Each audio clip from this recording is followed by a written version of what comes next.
Et bonjour à tous et bienvenue. Bienvenue sur ce deuxième live du coup de la chaîne Elrond France. Gros programme aujourd'hui. On va recevoir Monsieur Jean-Nou Renan que vous avez peut-être déjà vu sur BFM TV. Voilà, Renaud Journan qui est aussi connu sous le nom de Crypto Avocat sur Twitter. Donc voilà, que vous pouvez voir ici sur BFM TV lors de son passage. Donc il va venir parler avec nous fiscalité, crypto-monnaie, régulation, nouvelles lois. Voilà, on va répondre un peu aux questions de la commu. Ah, voilà. On l'accueille aujourd'hui parce que dans quelques semaines et même à partir de fin de semaine, on va tous avoir des petits papiers assez sympas à remplir. Et donc un coup de main n'est pas de refus. Et voilà, et en plus de cette intervention de Ronan, bien sûr, on va traiter comme la semaine dernière et comme toutes les semaines prochaines de tout ce qui concerne l'actualité sur Elrond, DeFi, Launchpad, parce que c'est un gros sujet du moment, et NFT. Et NFT. En effet, aujourd'hui, on va présenter un premier projet NFT, donc qui sera Artcoiner, qui est aussi une production française. On est un peu chauvin chez Elrond France, on aime bien présenter les choses françaises. Donc on vous parlera de ce projet, on aura une whitelist à faire gagner pour le Mint, qui est cette semaine. Sachez qu'on intégrera au prochain live probablement un planning des mints en fonction des projets qui sortent. On essaiera de vous donner des petites infos sur chaque projet, des petites exclus, des choses comme ça. Mais avant tout, on va commencer par parler, je pense, actualité. Qu'est-ce que tu en penses, mon petit banane? Pas mal de choses cette semaine, je crois. Eh ben moi, ça me va très bien. On a eu une belle semaine, bah, comme depuis quelques semaines sur Elrond, ça bouge. On a de la DeFi, on a du Launchpad, on a des NFT. Donc il y a toutes les semaines des belles choses à raconter. Et là, on va commencer par ce sujet-là. Euh, Tu veux commencer à parler d'un certain sujet de ton côté? Oui, on va parler du prochain Launchpad. On va en discuter. On va rebondir sur le très bon thread d'Opium, que je vais vous partager le lien dans le chat. Alors non, la banane n'a pas besoin de qu'on se cotise pour lui acheter une webcam. Il ne souhaite pas forcément se montrer pour le Non, moment. pour le C'est moment, je plus vais un... rester un peu timide et j'aime bien ce petit côté. J'adore ma PP, les apes, ils sont magnifiques. Du coup, j'en Alors, profite ouais. pour l'afficher. Alors, je Mais partage pas forcément son avis pour les hypes, mais voilà, ouais, on bah, va accepter le fait qu'ils veulent bien, qu'ils veuillent se je mettrai cacher, en un tout petit cas. gnomon la prochaine fois s'il faut. Faire plaisir. Voilà, on préfère. Donc, du coup, on va parler de BH Network. Donc, BH Network, qu'est-ce que c'est? BH Network, c'est une plateforme qui se veut pour les freelances. Donc, pour les freelances de tout type de métier, hein, donc que ce soit du design, du marketing digital, enfin, un peu tous les métiers de ce domaine-là, que ce soit aussi la sécurité, le développement. Voilà, ça va vraiment dans tous les côtés du, du côté freelance. Donc, c'est un projet qui a été fondé en 2022 avec une team qui est totalement docs, donc c'est-à-dire qu'on connaît la team visuellement, on a aussi accès à leur LinkedIn et toutes ces infos-là. Donc, c'est une team qui est forte et qui a de très longues expériences dans divers domaines liés à l'informatique et notamment à la blockchain, que ce soit du dev, de la sécurité, de l'architecture digitale. Ils ont tous en commun cette passion pour la blockchain et donc pour eux, c'était un peu une évidence de créer ce projet. Euh, pour accompagner ce projet, du coup, bah, il y aura le token qui sera lancé sur le launchpad de Maillard. Le token qui s'appelle le BAT, donc pas comme la monnaie, c'est en Thaïlande, il me semble, le BAT, mais BHAT, donc c'est leur token pour BH Network. Il y aura une supply de 500 millions de tokens qui est répartie assez, voilà, basiquement, comme vous pouvez retrouver un peu dans tous les projets, donc 20% pour la private, 18 pour les exchanges, 17 pour la team, 17 trésorerie, 16 stacking, et ensuite une petite répartition pour la public, les advisors et le marketing. Alors, il n'y a pas eu encore de communication officielle, je vois qu'on pose la question, mais en tout cas, ça a été pas mal mis en avant, donc nous, on s'est permis de déjà faire quelques recherches. Ils ont Et ça, aussi, c'est un projet qui a fait un peu parler de lui la semaine dernière. Bien sûr, il y a eu l'émulsion du Launchpad officiel. Les Launchpads qui sont très souvent des bonnes manières de prendre des profits. Et du coup, ce projet s'est mêlé un peu au milieu de tout ça. Certains ont digue le projet, Opium a fait un très bon thread dessus qu'on vous conseille. Et donc, Mib s'est occupé de creuser davantage pour vous le présenter aujourd'hui et pour me le présenter parce que même moi, j'ai pas eu le temps de me renseigner. Donc ça m'intéresse tout ce que tu racontes. Donc voilà, oui, en effet. Donc il n'y a pas forcément eu plus d'infos que ça pour le moment. Ils se sont beaucoup avancés avant même que la team Elrond fasse des communications. Mais honnêtement, voilà, c'est un très bon projet. Même si au final, ils vont peut-être pas sur le Launchpad, mais honnêtement, ça m'étonnerait fortement qu'ils n'y aillent pas. Ils ont quand même un très très bon projet, notamment pour les freelances, en ayant pas mal de freelances dans mon entourage. Je pense que c'est vraiment pas mal. Donc eux, ce qu'ils visent à réduire pour les freelances et donc pourquoi leur plateforme serait une bonne opportunité pour quelqu'un qui est en freelance, c'est ce côté, bah voilà, déjà réduction des coûts de la plateforme. Il faut savoir qu'une plateforme de freelance, elle vous prend en général entre 20 voire jusqu'à 40% de frais sur votre travail. Donc bah voilà, pour l'utilisation de la plateforme, pour toutes ces choses-là. Donc ça, c'est pour le côté pour le créateur et pour le client. Bah, on a souvent les taxes liées au paiement au Visa ou des choses comme ça. Donc, on va déjà enlever toutes ces charges-là, du coup, ce qui permettra d'avoir des produits plus abordables pour le client et de proposer des prix plus attractifs, du coup, pour la plateforme. Voilà. Après, au-delà de ça, c'est vraiment leur principal métier et ce qu'ils veulent faire. Ils ont remarqué qu'il y avait vraiment une forte demande par rapport à ça. Voilà, sur ce petit tableau, on peut voir un peu le comparatif donc, des fiat marketplace. Donc, le fiat, c'est bien sûr tout ce qui est euro, USDT, tout ça et comparé à ce qu'offrira le BH Network. Il faut savoir qu'un artiste, quand il travaille en freelance sur une plateforme, c'est le BAT, le token, The Ghost Return, excuse-moi. Quand il se lance sur une plateforme, il a entre 8 à 12 jours pour avoir le retrait de son paiement. Du coup, voilà, avec le BH Network, ce sera quasiment instantané. Des prix du coup meilleurs. Il n'y aura pas de connexion sur la site, vous vous connectez directement avec votre wallet. Donc pas d'échange de mail, pas d'échange de nom, prénom, d'informations. Ce sera tout en fonction de la blockchain Elrond. Voilà, à peu près pour ce que j'ai réussi à voir en ce moment. Je vous conseille vraiment par contre d'aller lire ce thread préparé par Opium. Dedans, vous avez un petit tableau parce qu'il faut savoir que ça a été cofondé par le créateur, le fondateur, alors ils sont peut-être plusieurs à avoir fondé ça aussi, mais de MG Stacking. Donc, ce qu'ils ont fait, c'est si vous stackez chez eux de l'e-gold, vous augmentez vos chances, enfin, vous augmentez le nombre de tickets que vous pourrez avoir si vous êtes tiré au sort. Typiquement, pour le Tier 6, donc qui est le plus petit, quand vous stackez un EGLD, voire plus, au lieu de recevoir un ticket, vous auriez deux tickets. Voilà, pour le Tier 5, qui démarre à 25 e-gold, ce qui est déjà énorme, euh, au lieu d'avoir deux tickets, vous pourriez en avoir trois. Et c'est assez exponentiel. Donc, une fois de plus, voilà, allez faire un petit tour sur ce thread d'Opium qui est très très bien réalisé. Beaucoup de très bonnes informations avec ce qu'on a pour le moment. Vous pouvez aussi retrouver sur le site de BH Network le white paper et vous faire une petite idée là-dessus. Bien sûr, on pourra y revenir lors d'une prochaine émission si jamais vous voulez plus d'informations ou si même nous, on a plus d'informations. Voilà, voilà. Et ben, merci beaucoup pour cette présentation. Je t'avoue que moi, comme je te disais, j'ai pas du tout regardé la tokenomics, à quoi sert le token, tout ça. Mais dès qu'on aura plus d'infos, on continuera, on refera soit un thread, soit on en reparlera directement en live pour expliquer un peu mieux tout ça. Et, Mhm. euh, et c'est sympa de voir que sur Elrond, en tout cas, des projets se construisent doucement et que l'écosystème se développe. Voilà. Ah oui, aussi point important, ce ne sera pas une plateforme qui sera parce que souvent quand on va sur Fiverr ou 5euros.com ou des choses comme ça, ou des plateformes de freelance, les créateurs sont classés en fonction de leur travail. Enfin, pas de leur travail, pardon, des notes qu'ils obtiennent après leur travail. Et en général, ben, on a souvent dans le top des résultats ceux qui ont les meilleures notes, etc. Même si ça, parfois, ça correspond peut-être pas forcément à ce que vous recherchez. Donc là, bah, du coup, on aura la possibilité d'ajuster ça en fonction de votre budget, de vos besoins et de toutes ces choses-là. Voilà, voilà. Je pense que pour BH Network, on a fait le tour. J'ai déjà en plus un peu dépassé mon temps, ça commence bien.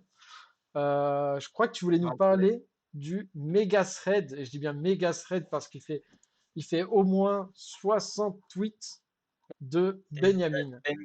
Benjamin s'est bien lâché la semaine dernière, après le Launchpad, pour nous faire un retour d'expérience assez complet sur sur le token Ethereum, sur le Launchpad et ce qui allait venir par la suite avec le listing. Donc je vais vous résumer tout ça de manière un peu succincte afin de comprendre ce qui s'est passé et ce qui va être amené à se passer à l'avenir. Donc déjà pour commencer, je vais vous résumer tout ça avec les infos qu'on a aujourd'hui, qui viennent de ce méga thread. Mais il faut savoir que la team Elrond va poster sur un blog, va faire un post de blog, comme expliqué dans leur thread, cette semaine, accompagné d'une vidéo afin d'expliquer concrètement le nouveau système de listing qui va être mis en place pour le token Lithium. Donc ce thread, il parle de plusieurs points. Il parle du launchpad qui est passé et des launchpads qui vont venir. Et il parle beaucoup du listing du token Ethereum sur le Maillard Exchange. Comme vous le savez, les semaines dernières, il y a eu du coup le launchpad, le tirage des tickets. Il y a eu des tickets gagnants, des tickets perdants. Bien joué encore une fois à tous ceux qui ont eu des gagnants et désolé pour les autres. Et, et donc ces tickets sont aujourd'hui pas encore vendables sur le Maillard Exchange, ils sont pas listés. Donc soit vous les gardez dans votre wallet, soit vous utilisez des solutions alternatives. Il y a des exchanges peer-to-peer qui existent aujourd'hui. Celui qui est le plus connu, par exemple, c'est le Jex Exchange. Je ne sais pas si tu veux nous l'afficher, Mibay. Ouais, il Le est Jex, affiché actuellement. voilà. Donc c'est le principal exchange peer-to-peer qu'on retrouve aujourd'hui sur Elrond. Tant que le Maillard Exchange n'est pas disponible, c'est un exchange de qualité, honnêtement. Donc il n'y a pas de souci à vous faire si vous allez dessus. Et c'est un premier moyen de vendre ou d'acheter des tokens Ethereum avant le listing officiel. Donc on n'a aucune idée des cours s'ils vont être amenés à monter, à baisser, de la variation qu'ils vont avoir lors de leur vrai listing, mais c'est une solution première si vous voulez vous exposer au token ou simplement alléger votre exposition à celui-ci en récupérant des e-gold. Donc comme vous le voyez, il y a diverses propositions pour vous expliquer simplement comment marche l'exchange. Et tout en haut, vous avez la proposition la plus avantageuse pour vous. Vous recherchez la paire que vous souhaitez. Si vous êtes vendeur d'Ethereum, vous recherchez dans Token to Buy, Wrap, e-Gold ou USDC selon votre besoin. Et dans l'autre paire, vous recherchez le token que vous souhaitez vendre, donc dans cette situation Lithium. Et là, vous procédez à votre vente ou à votre achat selon votre besoin. Voilà, on n'est pas là pour parler de cet échange ce soir, c'est simplement une solution pour ceux qui veulent tirer profit et qui ne savaient pas comment le faire. En dehors de ça, donc dans son thread, Benjamin traite plusieurs sujets. Le premier sujet qu'il traite, je vais faire une petite liste détaillée, c'est les problèmes de KYC. Lors de ce Launchpad, il y a eu pas mal de problèmes de KYC, beaucoup de comptes fantômes, comme ils disent. Et ces comptes fantômes, une partie ont été bannis. Il y a eu 21 750 comptes qui ont été bannis pour ne pas, pour le bien-être collectif, on va dire. Des comptes de bots ou je ne sais pas précisément comment ça se passe, mais ils ont été bannis et la team cherche une fois de plus à s'améliorer. C'est ce que je trouve très sympa personnellement sur Elrond, c'est que c'est que ils donnent toujours des retours d'expérience sur ce qu'ils font. Ils nous partagent des retours d'expérience, ils comprennent leurs problèmes et leur réussite aussi, ce qu'ils partagent à travers ce thread pour s'améliorer. Donc les KYC, c'est un sujet sur lequel ils vont travailler et essayer d'améliorer ça pour le prochain Launchpad afin qu'il soit plus fair pour tout le monde.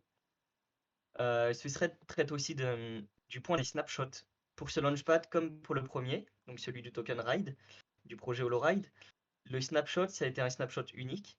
Donc, pour être éligible et recevoir des tickets, vous deviez stacker des e-gold dans votre toilette à un moment défini. Le snapshot est fait, vous déstackez derrière et on n'en parlait plus.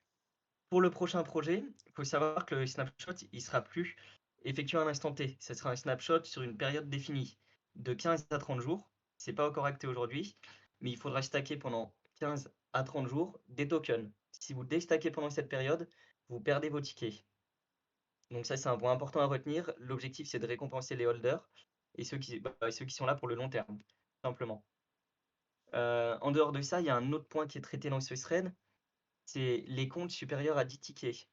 Aujourd'hui, c'est un sujet qui a fait un peu débat parce que certains pensent que Elrond veut récompenser les whales, mais mon point de vue à travers ça, c'est que Elrond récompense les early investors, ceux qui sont là depuis le début, et c'est ceux qui font tourner la blockchain. Ceux qui ont plus de 10 tickets, aujourd'hui, c'est les personnes qui sont éligibles à 16 tickets. Ça demande au minimum 500 e-gold, donc c'est pas des personnes qui sont là pour flip sur un launchpad, et revendre leurs tokens derrière. Et donc Elrond, pour les prochains launchpads, pour toutes ces personnes qui auront au minimum 10 tickets, ils vont leur offrir un ticket gagnant obligatoirement afin de les récompenser. Et voilà. Et ça, Et donc c'est pour une oui. base de combien d'e-gold? Mais aujourd'hui, il n'y a pas de palier de 10 tickets. Il y a un palier 16, donc qui est le plus haut, c'est Ok. 500 e-gold, et sinon le palier en dessous, c'est 8 pour 100 e-gold. Donc, soit on aura un palier intermédiaire qui sera entre 100 et 500, soit on sera sur le palier de 500 e-gold. Donc voilà, pour récompenser vraiment ceux qui se donnent les moyens sur Elrond. Et du coup, on est d'accord que ça, c'est pris dans le total des tickets disponibles. Donc, ça veut dire que ça baisse aussi les chances d'obtenir des tickets pour ceux qui sont en dessous de cette tranche-là. Ouais, ouais, ouais, ça baisse les tickets. Il y a ça. Après, je sais pas combien de personnes, par exemple, ont stacké plus de 100 e-gold. Les datas doivent être trouvables, je les ai vues passer sur Twitter, mais je les ai pas en tête. Euh, je les ai pas en tête, mais ça va baisser le ticket pour les autres personnes, bien entendu. Mais il faut aussi se dire que ces personnes qui vont stacker 150, 500 e-gold, c'est des gens, surtout sur 15 à 30 jours, c'est pas des gens qui sont là pour flip. Donc c'est sûrement des gens qui vont acheter leur lithium et les garder, honnêtement, je pense. Et donc ça va réduire le nombre de tickets pour tout le monde, mais ça va aussi donner des lithium à des gens qui sont pas là pour flip et donc renforcer le cours du token. C'est le point de vue que j'ai aujourd'hui, je peux me tromper, mais moi je le vois comme ça. Ok, non, mais je vois. Ouais, parce que le plus gros problème auquel ils font face avec ces launchpads, c'est bah, tous ces flippers qui, on l'a vu au ride, hein, des gens qui sont sortis avec des sommes gigantesques lors du listing. Alors moi, j'avais pas de ride, donc du coup, j'étais plus dans la team de ceux qui pleurent derrière l'écran. Mais c'était assez impressionnant de voir ça. Et donc, tu penses qu'avec ce système, ils arriveraient, enfin, que ce soit avec le système de distribution des tickets ou de contrôle du prix, est-ce que tu penses qu'ils arriveraient vraiment à contrôler cet effet de bump et dump à la suite pour le prochain Avec launchpad? cette solution-là de récompenser les plus gros wallets, si on peut dire, ça va sûrement avoir un impact sur le pump and dump du prix, sur la volatilité, mais très faible. Et je vais parler d'autres solutions qui sont mises un peu plus bas dans le thread pour réduire cette volatilité. Juste pour reparler un peu des tickets avant d'en venir au listing, pour finir avec le launchpad.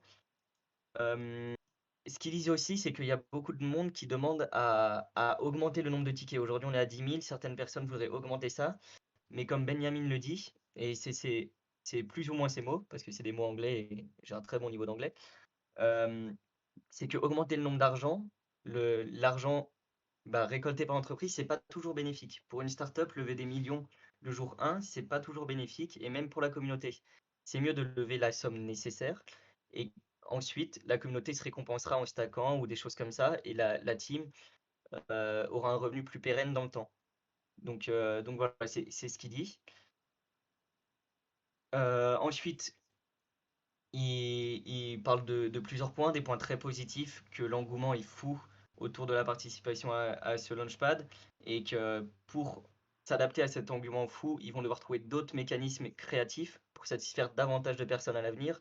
Donc on va sûrement rester sur une base de 10 000 tickets, de ce que j'ai pu comprendre, mais il y aura d'autres manières d'avoir des tickets, de ce que je peux interpréter à travers ces mots, à l'avenir pour le launchpad. Enfin, justement, peut-être pas le launchpad, mais d'autres manières d'avoir des tickets, des projets à l'avenir pour que le plus de monde possible soit satisfait. Et voilà, pour utiliser ces mots, il disait que la Team Elrond est très contente de ce lancement. C'est une très belle opportunité pour la communauté de participer à la croissance d'un projet.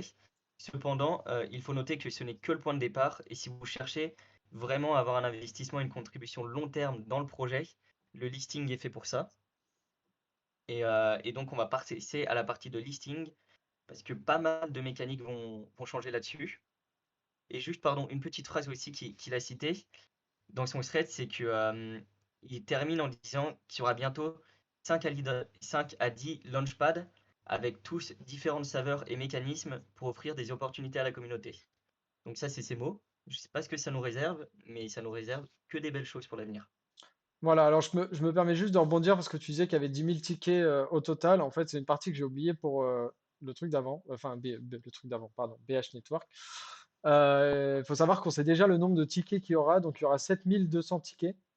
Un ticket coûtera 1000, 1000, pardon, $100. donc à payer en e-gold. Donc bon, à l'heure actuelle, ça équivaut à 0,55 e-gold, je dirais, pour recevoir 1388 bahts, du coup. Enfin, je sais pas si ça se prononce baht ou baht. Voilà. On va Mais prononcer BAT aujourd'hui et on aura plus d'infos plus tard. voilà, donc pour l'instant, on tournerait en tout cas sur des 7200 tickets et le lancement du BH Network d'ailleurs est prévu pour le premier quart de 2023. Donc vous voyez, vous avez du temps en tout cas. Ok, bah écoute, c'était très très intéressant tout ça. Est-ce que tu penses que justement, il dit qu'il y a un gros engouement autour de ce Launchpad. Euh, c'est pas les BAT là, c'est les BRO, pardon, BRO. Enfin, alors il me semble que Et c'était les BAT quand même sur ouais, le je, site. je t'écoute. Oui, est-ce que tu penses que justement le fait de vouloir contrôler ce pump et dump et du coup d'avoir peut-être moins de valeur au listing parce que faut pas se voiler la face, je pense qu'il y a beaucoup de gens qui comptent sur ces tickets pour le flip instantanément lors du listing. Est-ce que justement on va pas perdre un petit peu de cet engouement autour des launchpads s'ils arrivent à réguler justement ce bump et dump des launchpads? Bah, c'est possible, c'est possible. Après, il y a pas mal de mécaniques là. J'ai juste traité le Launchpad et je vais parler aussi du listing. Tu vas voir ce qu'ils ont mis en place. Mais il y aura sûrement un pump and dump qui sera moins élevé, moins puissant que sur le rail qui a fait, mais je sais plus je vais dire des bêtises, mais peut-être fois 70 de tête. Si ça se trouve, je dis des conneries, hein. Mais cet effet sera moins fou, mais avoir des tickets sur le Launchpad, ce sera toujours enfin, ce sera toujours, je peux pas l'assurer, mais ce sera sûrement une belle opportunité parce qu'on voit que aujourd'hui, par exemple, pour prendre sur le Jax Exchange, le ticket se vend à 20 fois le prix de l'ICO. C'était pas Ah une oui. ICO, c'était une Launchpad, pardon. Donc on est à 80 centimes le token aujourd'hui sur Jax, si vous voulez revendre, alors que le ticket gagnant était à 4 centimes le token. Donc Ouais, c'est incroyable. Ouais. pour le meilleur exchange, on ne peut pas estimer le prix encore aujourd'hui, mais ceux qui auront des tickets gagnants à l'avenir auront sûrement une plus-value assez rapide, assez rapide derrière.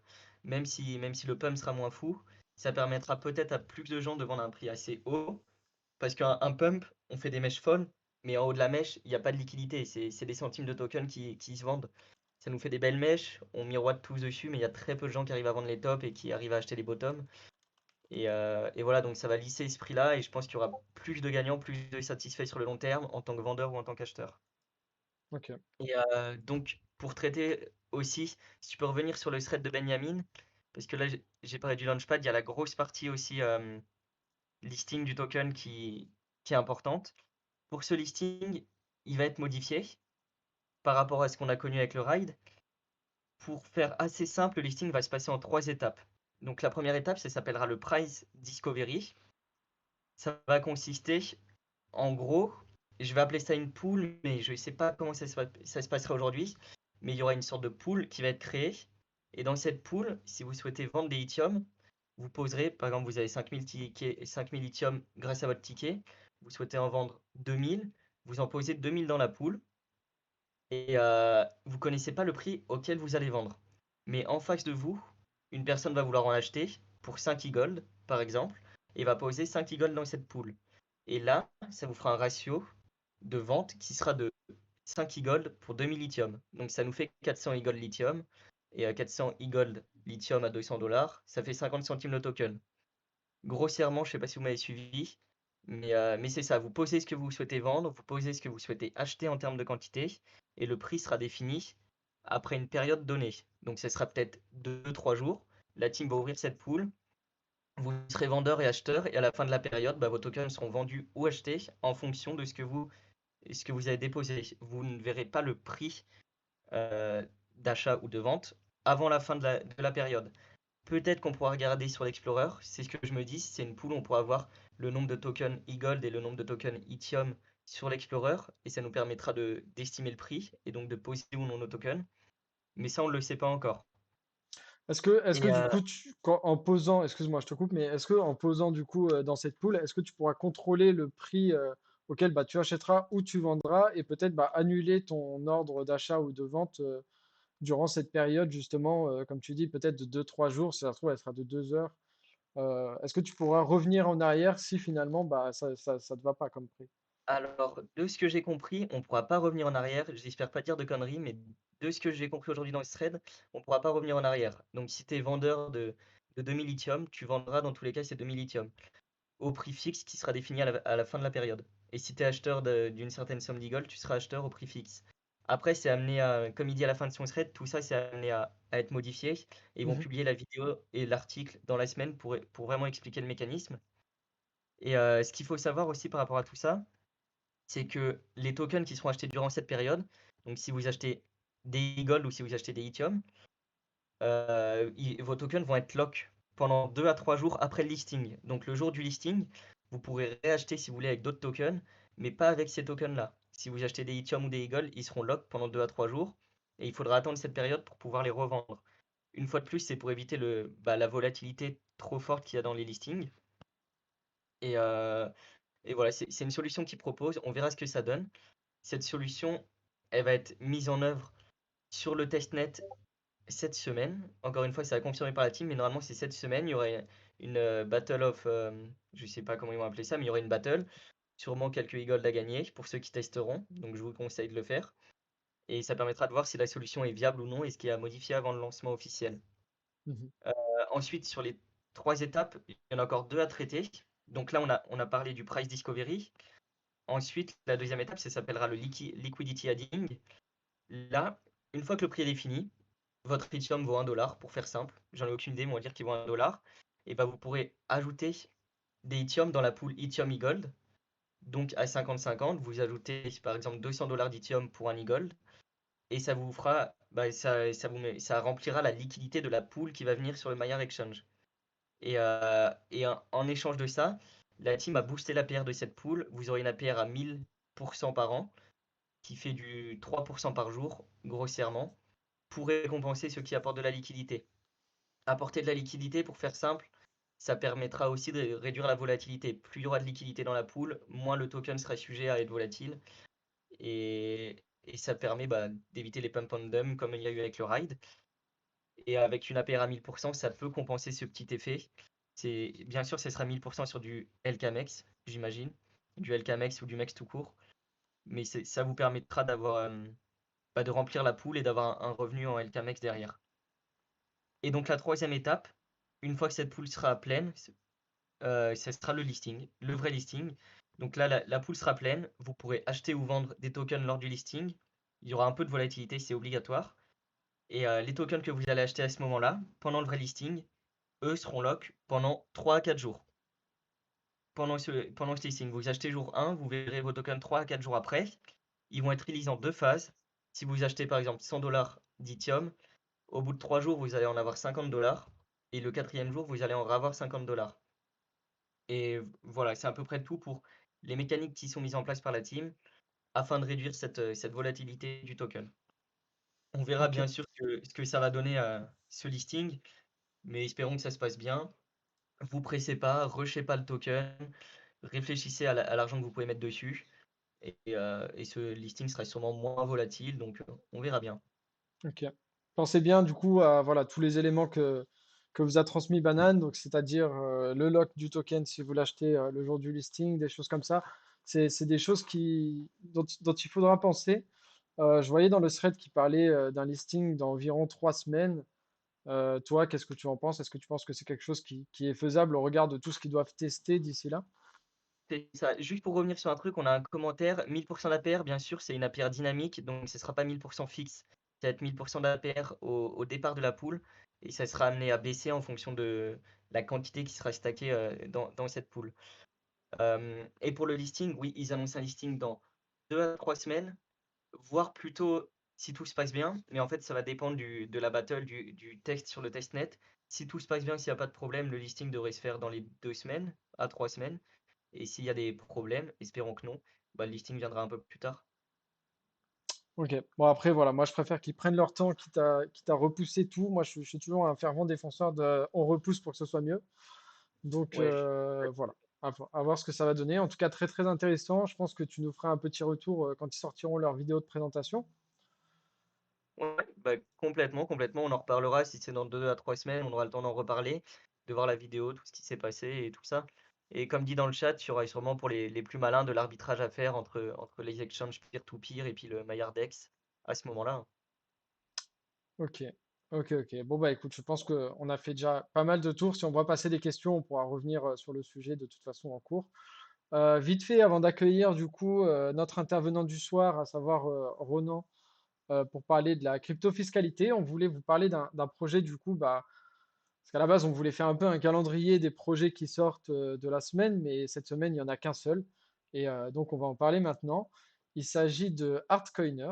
Donc, Artcoiner, je vais vous montrer. Voilà. Donc là, vous avez la roadmap en image. Hop. Je vais aussi commencer en parallèle le giveaway. Ils nous ont offert une whitelist à offrir du coup aux gens de la chaîne. Donc, pour participer, vous avez juste à faire point d'exclamation concours. Donc, ça vous rentrera dans le concours, dans le tirage au sort qui aura lieu dans à peu près 20 minutes. Donc, pour en parler rapidement, concours avec un S par contre. Ouais. Et pour ceux qui sont pas au courant, en fait, whitelist, ça vous permet d'avoir un accès garanti pour l'achat du token, en gros. Et je ne sais pas si tu peux spécifier les prix whitelist et Alors oui, public. bien sûr, bah, je vais du coup en parler avant de parler du projet. Le prix whitelist, si vous voulez, donc le mint aura lieu le 8. Le prix whitelist est à 0,5 par pièce. Et le prix ensuite de la publique est à 0,7. Sachant que je crois qu'ils ont décidé de faire 7% de royalties, donc ce qui est relativement convenable parce que dans l'écosystème Elrond, on a l'habitude des 10%, 15%, choses comme ça. Donc voilà, ça fait du bien. Rapidement, du coup, Artcoiner, à la base, ce sont des pièces collection en qualité haute résolution. Donc, je vais pouvoir vous montrer des petits sneak peeks de ce qui va arriver. Je vais probablement me faire un peu taper sur les doigts par le fondateur, mais voilà, Aïe, aïe, aïe. il m'a partagé un mauvais dossier avec des pièces qui ne sont pas sorties encore. Donc, du coup, je vais pouvoir en profiter. Artcoiner, rapidement, le projet, donc du coup, c'est principalement de la collection. Il faut savoir qu'il prévoit, par exemple, une collection. Alors, j'avais noté le mot parce qu'il était un peu compliqué pour moi, simple mortel. Je ne vais pas le retrouver. Mais en gros, c'est un produit que vous pouvez retrouver en NFT, mais aussi via un partenariat avec des artisans, forgerons, joailliers, choses comme ça. Du coup, vous pourrez aussi retrouver votre NFT en vrai. Donc voilà, le but, c'est vraiment de faire des collections d'objets beaux qui ont une histoire. Et du coup, bah, voilà, lui, il voudrait proposer ça. Il y aura aussi une phase de stacking pour gagner le token de ce projet, le token qui s'appellera Art. Donc vous commencerez à en recevoir via vos achats avec l'acte 2. Et plus tard, il y aura aussi un stacking du coup qui sera mis en place sous forme de coffre, si vous voulez. Donc vous aurez un coffre en 3D virtuel dans lequel vous pourrez visualiser vos pièces. Et ces pièces, en étant dans ce coffre, vous rapporteront du token. Ce token, il vous servira pour d'autres choses par la suite. Voilà, et c'est pas trop encore étalé sur le sujet. Il y a une grosse collab qui arrive très bientôt et qui va faire beaucoup de bruit. Au niveau des pièces, voilà, vous avez la total supply ici, donc c'est divisé en cinq familles à peu près, si je peux dire. Donc ça représente les mythes et la mythologie. Sachant qu'il y en a une des pièces qui a été choisie pardon, par la communauté, donc à savoir la dernière, le Stululu, désolé, je le prononce toujours mal ce mot. Euh, donc voilà, donc les pièces qui sont en haut, c'est les Elrondium, ce sont les plus rares. Je vais tout de suite passer à des exemples, comme ça vous pouvez voir. Alors j'ai coupé volontairement les images pour que vous ayez peut-être une vue plus globale et détaillée surtout du produit final. Donc ça, c'est la pièce Kraken. Donc, vous voyez, c'est très détaillé. Euh, vous avez le Kraken version or ici. Donc vous voyez, les détails, ils sont vraiment, on peut faire des très gros zooms. Et du coup, bah voilà, vous avez le petit côté mousse un peu ancien de la pièce. Moi, j'aime beaucoup cette collection. Voilà, par le côté collection, je suis un peu un grand collectionneur, plus d'ailleurs de mangas et de comics et de choses comme ça, mais aussi de très beaux objets. Là, vous avez une autre pièce de la collection avec un labyrinthe fait main. Donc, il faut savoir que tout est fait par l'artiste, par le fondateur. Donc, c'est tout fait un par un, vraiment sous forme de modélisation 3D. Vraiment magnifique, honnêtement, j'adore le Donc, concept. donc voilà, là, vous avez la même version or un peu noire. Donc, vraiment, enfin, moi, j'hallucine parce que quand je les regarde sur mon téléphone ne prend pas d'aussi belles photos que les images de pièces que je reçois. Donc, je suis un peu triste. Donc, voilà, ça, c'est le projet Hardcoiner. Donc, le projet, vous pourrez le mint le 8 pour ceux qui sont whitelist, sachant que le système de whitelist, c'est en fonction de l'acte 1 qui est sorti.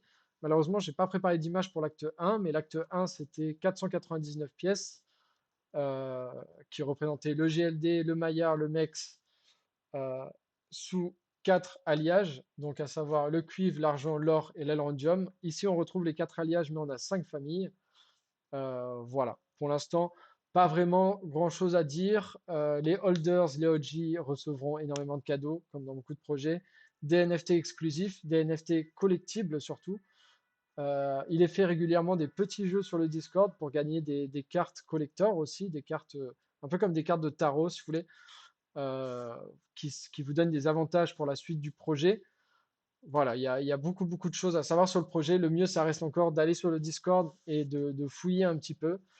Comme je vous ai toujours dit, nous, on n'est pas là pour forcément promouvoir à l'achat, etc.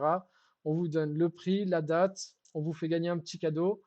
Et voilà, après, comme d'habitude, c'est vous qui faites votre choix et qui choisissez ou non d'investir dans ce projet. Voilà, Honnêtement, voilà. le projet a l'air très sympa. Je me suis permis de participer au concours. J'espère le gagner. Parce que pour le moment, j'ai pas encore la chance d'avoir de pièces et elles sont un peu chères sur le secondaire. Ouais, Mais si je ouais. gagne, je ferai partie de la famille. Alors oui, le premier mint était très, très, très, très peu cher. Je pense qu'on était autour des 0,25 par pièce et un EGLD pour les plus rares, donc sachant qu'il n'y en a que 5 exemplaires. Et sur le secondaire, le prix est vraiment monté très très haut, mais voilà, parce que les NFT, c'est aussi du collectible. Et du coup, bah, voilà, vu que c'est très mis en avant par ces pièces, il faut savoir que les plus rares seront en 8K. Donc c'est vraiment, vous pouvez faire des zooms, des ultra zooms dessus et vous verrez les moindres petits détails, tout ça. Donc vraiment, voilà, le founder est français, il est très gentil, donc n'hésitez pas à aller lui toucher deux, trois mots sur son travail, lui poser des questions. C'est quelqu'un de très accessible. Et voilà, je pense qu'on a fait le tour. La semaine prochaine, on vous Je me parlera d'un autre posais projet. Pardon? je me posais juste une question. Dis-moi. Pour les pièces, comme tu dis, à terme, ils voudraient avoir des pièces en format physique, donc les Oui. recevoir réellement. On pourra les acheter, elles seront airdrop, le token servira à les acquérir. Ça va se passer comment? Alors, il y a de fortes probabilités que ce soit via le token, en effet, comme tu dis, de les acquérir via le token que vous allez farmer en stackant. Sinon, je pense qu'il y aura toujours. Il aime bien faire des genres de petites enchères, des choses comme ça, ou alors des ventes flash. Voilà, ça dépend vraiment. Je crois que pour le moment, on a parlé d'une pièce en réel qui serait distribuée sous forme de 3 NFT. Et quand vous arrivez à assembler les 3 NFT, vous avez l'objet en réel, en fait. Si tu veux, tu le gagnes, en gros.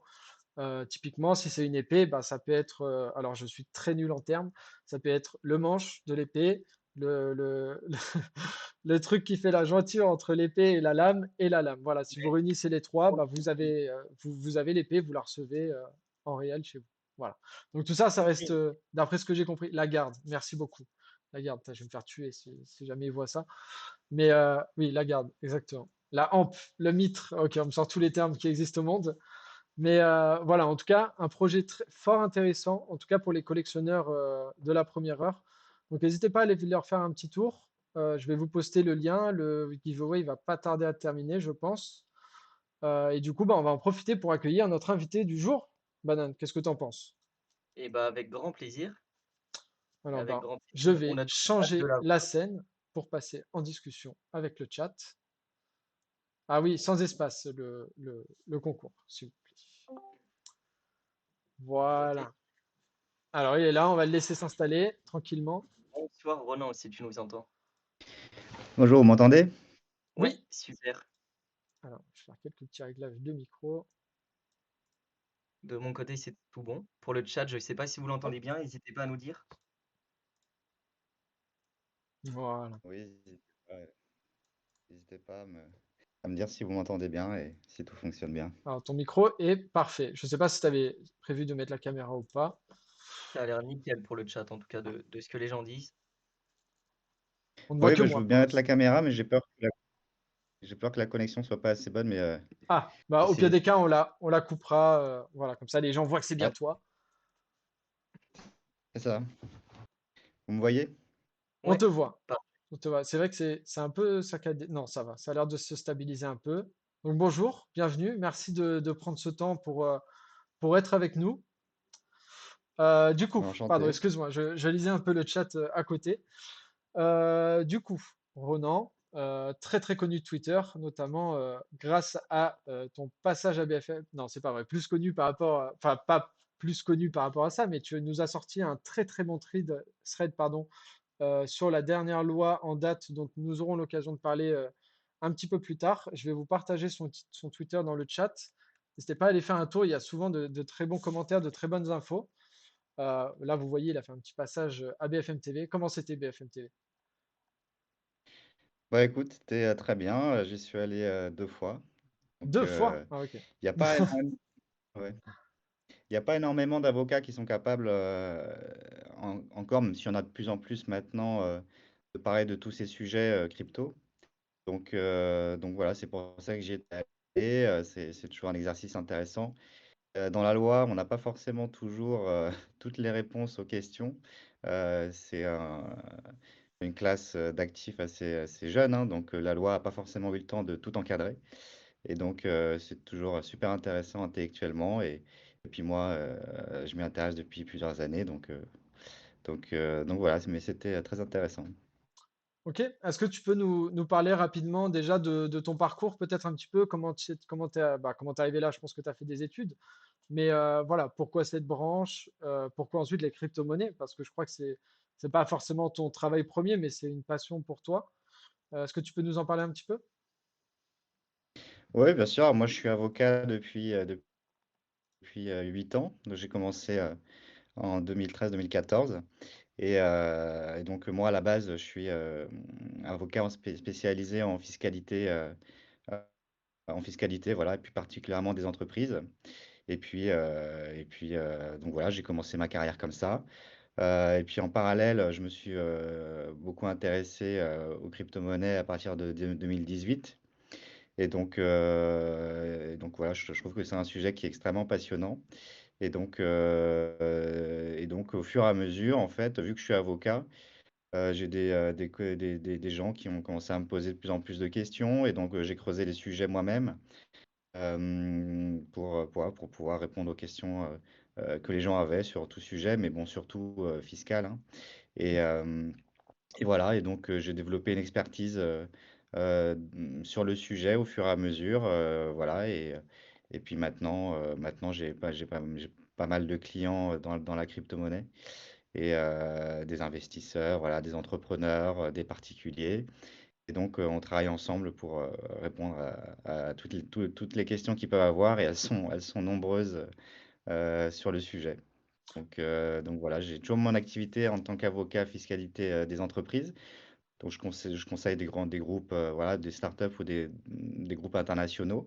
Et puis en parallèle, j'ai mon activité en tant qu'avocat qui accompagne toutes les personnes en matière de cryptoactifs. Voilà. Ok, très intéressant. Par rapport à ça, par rapport à ce parcours, d'ailleurs, j'avais peut-être une petite question qui sort un peu de la trame, mais est-ce que pour toi, au jour d'aujourd'hui, tu trouves que tu travailles plus au niveau des cryptos pour les entreprises qu'il y a 1, 2, 3, 4 ans en arrière? Est-ce que pour toi, tu sens qu'il y a un changement qui s'opère ces derniers temps ou pas du tout? Pour toi, c'est vraiment le même rythme et le même niveau de, de travail.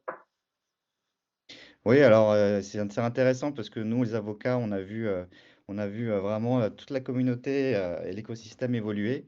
Comme je disais, à partir de 2020, on va dire, c'était surtout des sujets de fiscalité des particuliers, en fait, qui intéressait les gens. Et puis maintenant, il y a une autre phase en fait qui est beaucoup plus structurée. Donc on voit que toutes les personnes de l'écosystème sont en train de structurer, donc sont en train de créer des entreprises, sont en train de demander des autorisations pour exercer, par exemple au niveau des PSAN.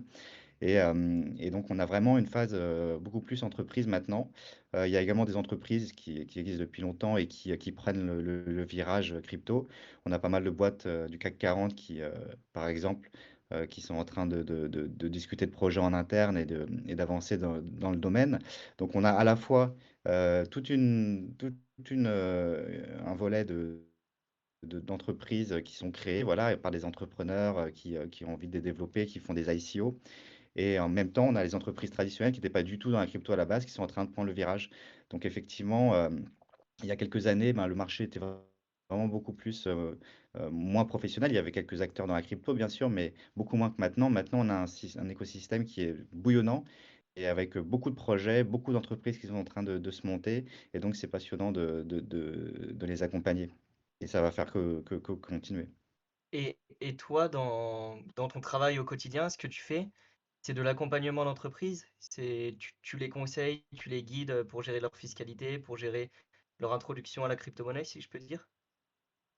C'est ça, mais en fait, c'est toutes les problématiques qu'ils peuvent avoir, hein, c'est-à-dire, c'est pas que fiscal, hein, il y a bien sûr, il y a les enjeux fiscaux, mais c'est pas encore extrêmement compliqué pour les entreprises. Il n'y a pas vraiment de sujet de fiscalité des entreprises au niveau de la crypto. C'est surtout des accompagnements juridiques, voilà, pour tous les projets qui sont en train de se lancer, c'est-à-dire création de la structure, rédaction des contrats. Rédaction très important des packs d'actionnaires entre les associés pour organiser leurs futures relations et pour que tout soit bien fait dans les règles. Et puis, si nécessaire, on peut aller demander des autorisations pour exercer qui sont parfois nécessaires, comme le fameux PSAN, qui, dans certains cas, sera nécessaire d'aller chercher en fonction de l'activité exercée par le projet. Et voilà, et puis après, il y a les problématiques sociales. Si je veux payer mes employés en crypto, comment je peux le faire? Comment je dois rédiger mon contrat? Comment je dois me protéger, moi, entreprise ou moi, salarié?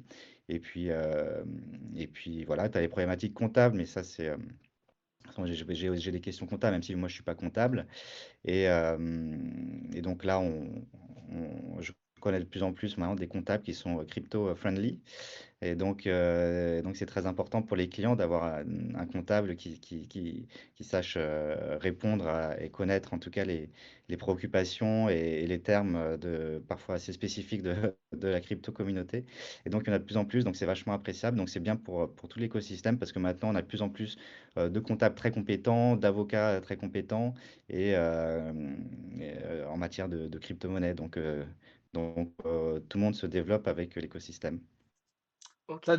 as déjà des entreprises qui proposent des revenus à base de crypto. Je dis pas 100% crypto parce que je ne sais pas si ça peut déjà exister. Mais en Hmm. France, est-ce que tu as déjà connaissance de boîtes qui font ça? Oui, oui, bien sûr, il y en a qui le font. Alors, c'est principalement alors, oui, comme je dis, il y a toutes les grosses boîtes, très grosses entreprises, grosses PME, entreprises du CAC 40 qui sont en train d'y réfléchir. Mais bon, ça prend du temps parce quand on est vraiment une grosse structure, on doit négocier avec les partenaires sociaux, etc. On demande à beaucoup d'avocats de regarder le sujet, histoire que tout soit bien fait. Donc, ça prend un peu de temps, mais en tout cas, c'est en cours. Et puis après, ce qui est très très répandu, c'est dans les entreprises de la tech, du gaming, qui ont déjà mis en place des contrats avec une partie payée en crypto-monnaie. C'est vachement important pour eux parce que quand on a un projet qu'on commence, on n'a pas forcément une trésorerie débordante.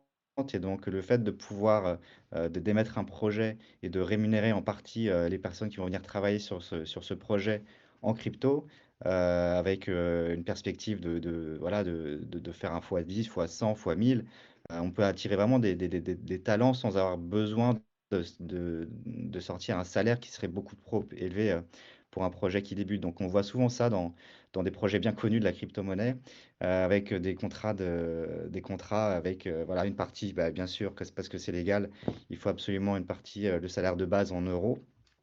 Euh, et après, par contre, on peut très bien prévoir une petite prime, enfin, qui est parfois beaucoup plus importante que le salaire en euros, mais payée cette fois-ci en crypto-monnaie. Et puis, il y en a beaucoup qui le font. Ouais, on en a connaissance, ouais. OK. Et Ok. c'est plaisant quand même de voir que des entreprises, si je peux dire du monde, classique en France, s'introduisent doucement la crypto parce qu'on a quand même pas trop cette image. Je trouve que publiquement, on voit que les entreprises françaises sont plutôt réfractaires et d'avoir un point de vue, Hmm. interne de ton côté et de nous montrer qu'il y a des entreprises qui enclenchent les démarches ou qui sont prêtes à le faire. C'est quand même plaisant et rassurant, pour notre pays, surtout au vu des semaines dernières, ce qui s'est passé en Europe. Enfin, ce qui s'est passé, rien de très grave, mais Oui, des c'est lois clair. quand même qui vont à l'encontre de tout ça. Hmm. Oh oui, c'est clair. Et c'est alors, ce qui passionne le plus les grosses entreprises, si je peux dire, c'est les NFT. Voilà. Donc là, ils sont beaucoup dans les NFT. Ils essayent de regarder par rapport à leur business traditionnel, comment ils peuvent associer des NFT à leurs produits et qu'est-ce que ça pourrait leur apporter. Et puis voilà, ils sont en train de prendre le virage. Alors après, il y a aussi, parce que c'est vraiment une application, les NFT, qui peut rapporter beaucoup à un business. Donc c'est ce qui intéresse beaucoup les entreprises, parce qu'après, il y a le côté, bon, mettre du Bitcoin à son bilan, etc. Mais là, on est plus sur des démarches euh,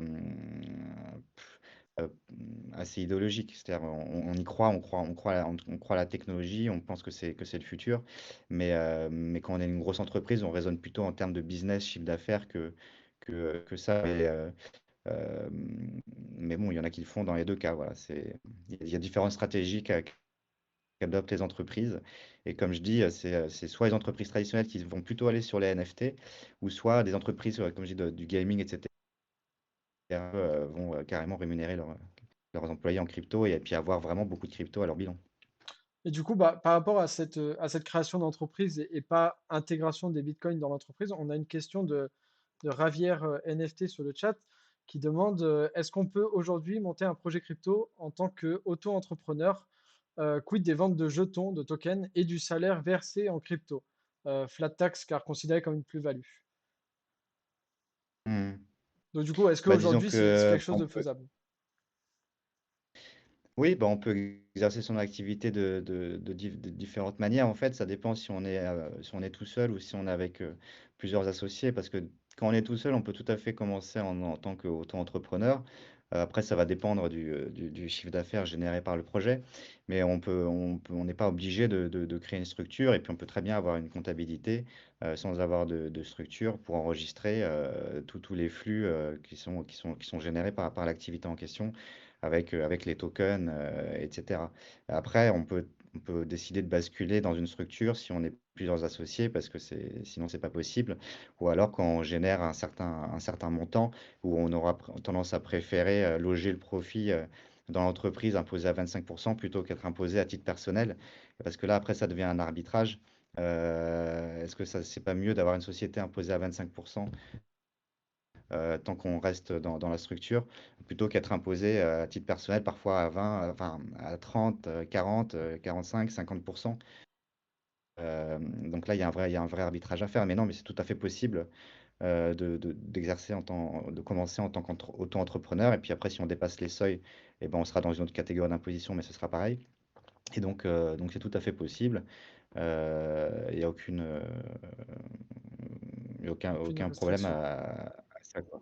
Mm. Bah, du Est-ce coup, que on Et puis peut. après, pardon, sur la question de la flat tax, à partir du moment où on exerce son activité, bah, on est imposé comme un professionnel, c'est-à-dire il y a pas on n'est plus dans le régime de la flat tax, on est dans le régime, on a des produits, des charges, et puis on a un résultat net et qu'on va imposer au barème progressif de l'impôt sur le revenu. On n'est pas dans la flat tax.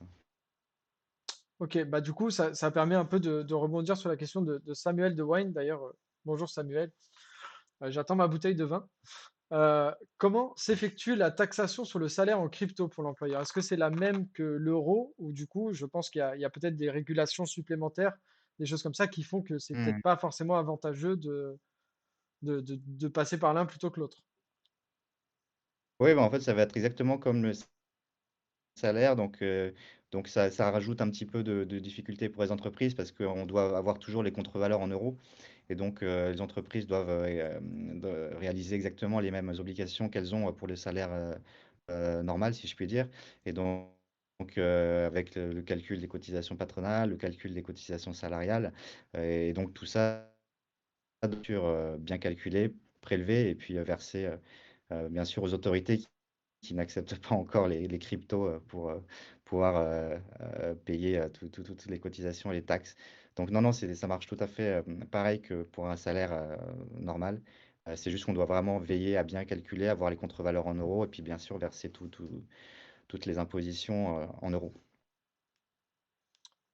Ok, tout à l'heure, tu parlais de comptables qui sont un peu spécialisés dans les cryptos et il y avait quelqu'un qui rebondissait, je pense que c'est un comptable, qui voulait savoir comment ils ont Mm. appris. Est-ce qu'ils apprennent tout seuls? Est-ce qu'il existe des formations pour se former dans ce domaine-là? Voilà. Est-ce que tu as déjà eu des retours d'expérience par rapport à ça? Ouais, bah, j'ai discuté avec pas mal d'experts comptables qui conseillent des entreprises du secteur des cryptos. Alors, il y a deux types. Il y en a qui ont fait la démarche de s'y intéresser à titre personnel. Et puis, il y en a d'autres qui l'ont un peu subi parce qu'ils ont eu des clients qui étaient dans la crypto et qui, euh, et qui ont partagé leurs problématiques au quotidien. Et donc, ils ont dû vraiment faire l'effort de s'intéresser à la technologie, de se former, de regarder ce que c'était, de faire preuve aussi d'imagination. Parce que même si les comptables sont quand même assez précurseurs, il y a déjà des directives qui ont été données depuis 2018. Il y a quand même voilà, des sujets à gérer au quotidien qui ne sont pas les sujets à gérer pour une entreprise lambda, si je puis dire. Voilà, comment on enregistre les transactions, comment voilà, on gère les contre-valeurs en euros et puis comment on enregistre certaines opérations alors qu'on n'a pas forcément les informations pour le faire. Donc ils ont plutôt appris parce qu'ils étaient certainement dans un secteur ou dans un endroit avec beaucoup d'entreprises crypto. Il y a des endroits en France où il y en a plus qu'ailleurs. Donc j'imagine que les experts comptables situés peut-être dans des endroits un petit peu très poussés tech auront forcément appris plus vite que d'autres. Mais il y en a de plus en plus et puis c'est tout à fait possible de le faire. C'est juste que bah, ça demande un investissement au début, hein. Et il y a certains experts comptables qui n'ont pas envie de le faire et qui refusent tout simplement les clients crypto parce qu'ils n'ont pas envie ils comprennent pas et ils n'ont pas envie de perdre du temps à investir en cette technologie. Mais bon, c'est quand même un sujet d'avenir. Donc je conseillerais à tous les experts comptables ou les comptables de s'y intéresser et ils auront beaucoup, beaucoup de clients. Absolument, absolument. Du coup, on a parlé pas mal du côté entreprise. Est-ce qu'on a une dernière question côté entreprise? Alors oui, on a une question pour un validateur avec des nœuds. Alors je ne sais pas si tu des nœuds de stacking, je ne sais pas si tu es vraiment pointu là-dedans, mais est-ce que pour un validateur avec des nœuds de stacking, on doit faire aussi une demande de PSAN et quel régime fiscal envisager? Mhm. Ah oui, bah en fait, ça va dépendre. Alors, ça va dépendre vraiment. Il y a vraiment une définition extrêmement précise des situations, parce qu'il y en a plusieurs où on doit demander un PSAN et tout va dépendre de la manière dont on gère les fonds. Je pense pas que ce soit absolument, dans tous les cas, obligatoire d'avoir un PSAN quand on est validateur, mais ça va vraiment dépendre de la situation en l'espèce. Pour pouvoir prendre une décision, pour décider si on fait un PSAN ou pas. Ça dépend de pas mal de critères. Est-ce qu'on gère voilà, est-ce qu'on héberge de l'argent de la part de clients ou pas? Et puis tout ça, ça va dépendre. Mais en tant que tel, pas forcément. Et puis après, au niveau de la fiscalité, ben, ça va être une activité professionnelle comme n'importe quel business. Donc, soit on va avoir une structure et puis voilà, on va prendre les produits, les charges et puis on va imposer tout ça à l'impôt sur les sociétés à 15% jusqu'à 38 000 euros de bénéfices et puis après à 25%. Et tant qu'on reste dans la société, on est imposé comme ça. Et puis après, ben, une fois qu'on sort des dividendes, eh ben, on sera imposé à titre personnel, là aussi à la flat tax de 30%, mais cette fois-ci pour les dividendes. Et donc voilà, comme n'importe quelle entreprise habituelle. Ouais, au final, le schéma ne change pas forcément. Mm. Non. Du coup, vraie dernière question concernant ce côté entreprise. Après, on passera plus dans un côté personnel vu que on a tous quelque chose qui arrive très bientôt. Côté entreprise, c'est surtout au niveau des jeux de casino, parce qu'on sait que c'est quelque chose qui est très fréquent maintenant dans la crypto. Qu'en est-il de la légalité fiscalité en France par rapport aux jeux de casino, surtout en crypto, sans entrée ou sortie de fiat? Donc à savoir Mhm. 100% crypto, quoi. Oui. Oui, alors ce qu'il faut savoir, c'est que pour la fiscalité, tout est légal, hein. C'est à partir du moment où il y a un revenu et puis il y a des impôts à prendre, l'État vous dira jamais que c'est illégal. Et Je pense bien, ouais. donc, ce sera ça forcément, ouais, ça va forcément imposé. Bah, vous savez bien que même les activités illégales, il est prévu comment les déclarer hein, par le fisc. On doit déclarer ça dans une catégorie d'imposition bien précise, bénéfices non commerciaux. Comme ça, si on a un doute, on sait. Et Ok. Comme ça, mais c'est bon à savoir. ouais, voilà. Si vous faites quelque chose d'illégal un jour, vous saurez dans quelle catégorie d'imposition à déclarer. Euh, et voilà, non, non, mais ce sera tout à fait légal. Alors, c'est prévu. Alors, je pourrais pas vous dire exactement dans quelle catégorie d'imposition, mais bon, ce sera tout à fait légal. Et puis, il faudra le déclarer très certainement. Alors après, ça va être à la flat tax, très certainement, tant qu'il n'y a pas une conversion en monnaie légale ou pour l'achat d'un bien, d'un service, etc., ben, ça restera pas imposé, hein. Et ben, à partir du moment où, par contre, vous déclencherez ce fait générateur d'imposition, ben, dans ce cas-là, il faudra le déclarer, quoi. Après, Après, il faut aussi regarder si vous faites ça extrêmement régulièrement et que c'est un petit peu votre activité, bah, votre vraie activité hein, tous les jours, hein, vous pouvez être qualifié en tant que professionnel et donc là, on ne sera pas dans la flat tax, mais on sera dans une activité la professionnelle comme je question, en l'expliquais fait, avant. avait l'air surtout de venir de la personne qui organise et qui souhaite créer cette entreprise de Mm. jeux de casino en ligne Ah, d'accord. Par spécialisée dans la rapport à la crypto. réglementation, ouais. Profil d'investisseurs ou joueurs là-dessus. Parce qu'aujourd'hui, dans la crypto, on voit que ce type les casinos en ligne marchent beaucoup, mais les entreprises ont leur siège à Malte ou dans des paradis fiscaux ailleurs, aux Bermudes ou je ne sais où. Et Mm. parce qu'en France, c'est pas légal. J'ai pas les connaissances, mais c'est pas légal de ce que je comprends de faire un jeu d'argent, une entreprise dans ce domaine-là. D'accord, ok, j'avais compris dans l'autre sens, d'accord. Effectivement, bah après, je pense qu'il y a des autorisations à demander hein, pour pouvoir exercer ce type d'activité, parce que c'est une activité qui est encadrée avec beaucoup de problèmes potentiels pour ceux qui recourent à ces services. Donc, moi, honnêtement, j'ai jamais encore eu le cas d'accompagner une entreprise qui souhaite faire ça en France. Et c'est vrai il y en a beaucoup qui partent à l'étranger, notamment ouais, dans des pays qui sont, bien que dans l'Union européenne, assujettis à beaucoup moins d'obligations par rapport à tout ça. Donc si après, s'il y a trop d'obstacles, faut pas hésiter à partir hein, et puis le faire dans dans de bonnes conditions, en bonne et due forme. Hein, mais après, je pense que ça doit être possible de le faire en France. Mais si la majorité des entreprises vont le faire à Malte, c'est qu'il y a certainement une bonne raison, quoi. Ouais, Peut-être- oui, après, c'est un sujet quand même de niche et assez Mm. compliqué. Mais oui, on peut pas Oui, avoir c'est une des activité réponses à réglementée. toutes les Donc, questions. mm.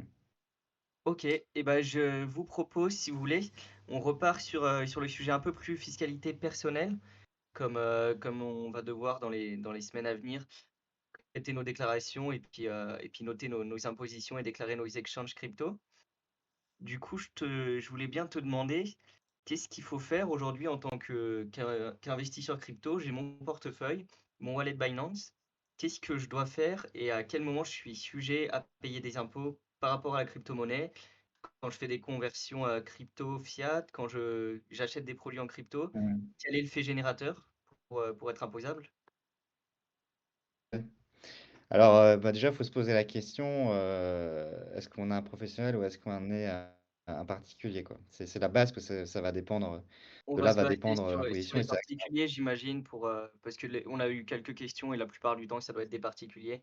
Pour ce Mhm. point-là, donc on va prendre le profil de particulier.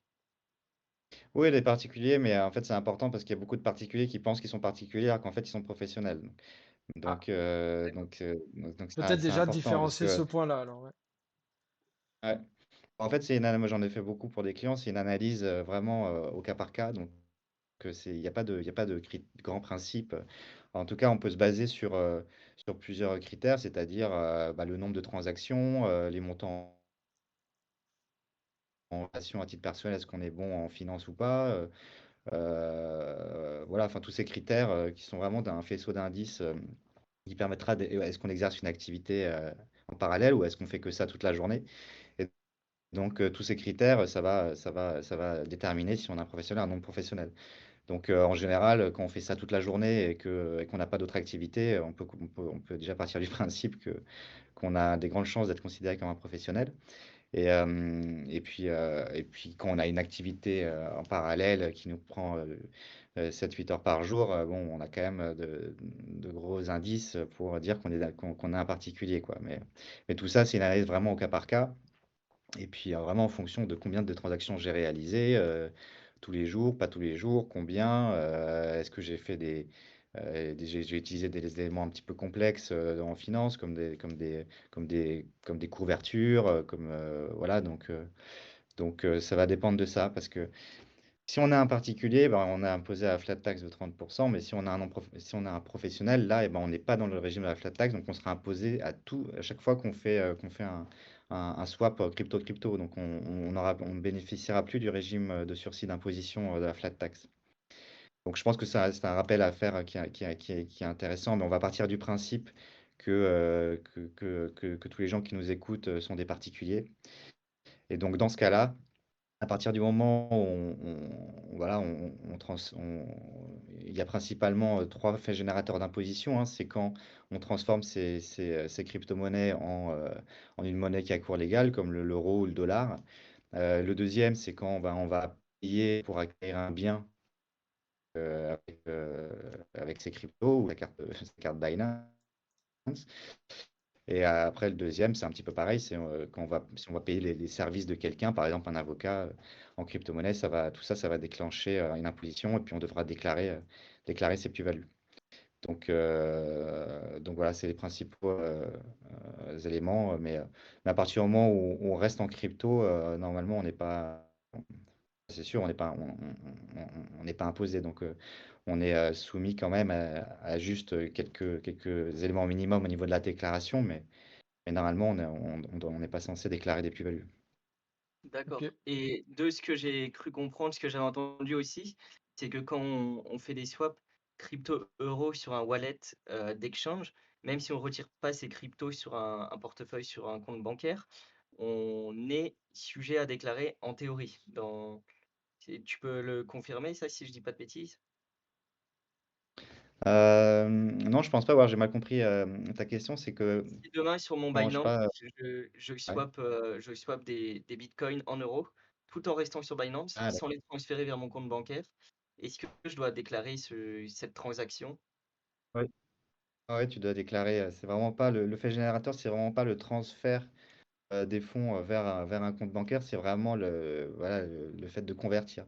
Donc, si tu convertis en euros ou en dollars sur Binance, eh ben, ce sera un élément, un fait générateur d'imposition et tu verras déclarer ta plus-value, ce qui parfois est embêtant parce que parfois on fait un swap en euros et puis on se dit ah mince, mince, je viens de me déclencher une imposition alors que juste pour une erreur d'inattention, ça arrive assez régulièrement ou quand on transfère de Binance sur Kraken ou voilà, ou d'autres exchanges, parfois on transforme en dollars ou en euros, on fait pas attention et puis en fait, ben, voilà, on est tombé sous le coup de la loi fiscale et on devra déclarer cette plus-value à cause de cette erreur d'inattention. Donc c'est vraiment très important de faire très très attention à vraiment rester en crypto et à jamais faire ou alors rester en stablecoin, en USDC ou en USDT. Il n'y a pas encore de crypto stablecoin euro enfin, sur Binance, à ma connaissance en tout cas. Oui, oui, Donc, aujourd'hui, on a quand même la chance d'avoir les stablecoins par rapport à il y a quelques années et ça nous permet de faire des mm, transferts et faire des échanges assez rapides sans être sujet à l'impôt. Et pour les mm. cryptos-euros, je t'ai coupé, je suis désolé, mais sur Binance, il y en a pas, mais il y a certains exchanges, on commence à avoir l'euro T, c'est l'euro de Tether Ah oui, et voilà, ça vient doucement. La régulation est plus compliquée, mais ça arrive ou sinon en finance décentralisée, on peut en avoir, mais pas encore sur d'accord. les top exchanges comme Binance. Ok. D'accord, bon bah voilà. Ouais. Donc là, typiquement, avec moi, en gros, ce qu'on est en train de dire, c'est qu'on a un très bon exemple de ce qu'il ne faut pas faire. C'est que moi, quand je veux transférer dans une autre crypto, j'envoie sur Binance typiquement mes e-gold, je les transforme, rigolez pas s'il vous plaît, je les transforme en Ah, euros et déjà du peur. coup, après, je les retransforme dans une nouvelle crypto. Donc là, avec ce mouvement-là, du coup, je deviens imposable sur cette somme-là, du coup. Mmh, exactement, ouais. Génial. Ah non, Là, tu es mais censé. peut-être ta soirée, tu vas devoir faire une belle déclaration du coup. Oui, Mais oui. tu devrais rester en stablecoin, surtout sur Binance, tu as des stablecoins comme le BUSD qui te permettent de payer beaucoup moins de frais.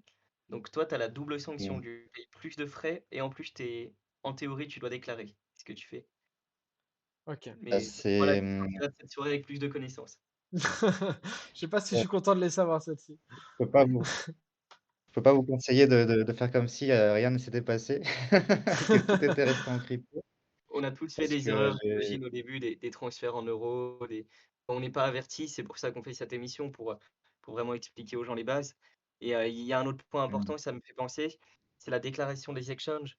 Chaque année, il faut reprends-moi bien sûr si je dis des bêtises, mais chaque année, il faut déclarer ses exchanges mmh. et je voulais te demander aussi, est-ce qu'il faut les redéclarer l'année suivante, pardon, s'ils ont déjà été déclarés l'année précédente? Oui, alors, en fait, il faut le déclarer, tous les ans. Donc, et c'est vraiment que, pour le coup, c'est que les entités, qu'on doit déclarer. Donc, c'est-à-dire pas les bien sûr, pas les cold wallet. Donc ce qu'on doit vraiment déclarer, c'est son compte, typiquement son compte Binance, son compte Coinbase ou son compte, Kraken ou autre. Et donc ça, on doit vraiment le faire chaque année. Les amendes peuvent aller vite, hein. Donc, c'est vraiment en plus, on a une amende par compte non déclaré, qui est de, je crois que c'est 750 €, jusqu'à si on a moins de 50 000 € de capital de crypto, et c'est 1 500 si on a plus de 50 000 € de patrimoine, crypto. Donc ça peut aller assez vite et c'est assez courant. Et donc, par exemple, si on a, ce qui est le cas de beaucoup, de personnes, si on a, un compte, à la fois un compte sur Coinbase, sur Kraken, sur Binance, sur OKEx, sur, tout ça, on va se prendre, 1 500 € par compte non déclaré, donc ça peut vite, Ah ouais. chiffrer. Ok. Et Surtout que quand faut ils faire, en trouvent un, ils ouais, doivent pouvoir remonter et puis, se dire, «Lui est dans la crypto, il a pas déclaré, on va regarder tous les comptes, dis donc il en a 5 voilà, c'est et ça. voilà, ça enchaîne. Bon, Oui. pour l'instant, ils ont pas forcément accès à toute l'information, hein. Bientôt, bientôt toutes les entreprises, Binance, et cetera, communiqueront, beaucoup d'informations à l'administration fiscale sur demande, mais pour l'instant, ils n'ont pas encore peut-être accès à tout. Mais quoi qu'il arrive, là, en 2022, ça devient un peu risqué de rien déclarer, hein. On va forcément finir par se faire avoir un jour. Et puis, comme la prescription est de 3 ans, ils peuvent revenir 3 ans en arrière. Donc il suffit que les Coinbase et Binance, transmettent des informations l'année prochaine, et puis ils pourront très bien s'apercevoir, bah tiens, cette personne-là, eh ben, elle a jamais déclaré un compte, crypto, donc je vais aller voir un petit peu ce qui se passe, et vu qu'on me dit que cette personne a des comptes, sur les plateformes en ligne. Donc autant le déclarer, et puis vraiment déclarer chacun des comptes, et pour éviter de se prendre, 1 500 €. Et puis on peut très bien faire une mention manuscrite, dans la déclaration de revenus. Il y a une case prévue à cet effet pour expliquer, bah, voilà, j'ai jamais déclaré des comptes, je savais pas qu'on devait le faire, donc je régularise ma situation cette année, pour pas avoir des pénalités pour les années précédentes. Et Ouais. il faut aussi savoir, là-dessus que les comptes fermés, les exchanges fermés doivent quand même être déclarés. Qu'est-ce que tu entends par échange fermé?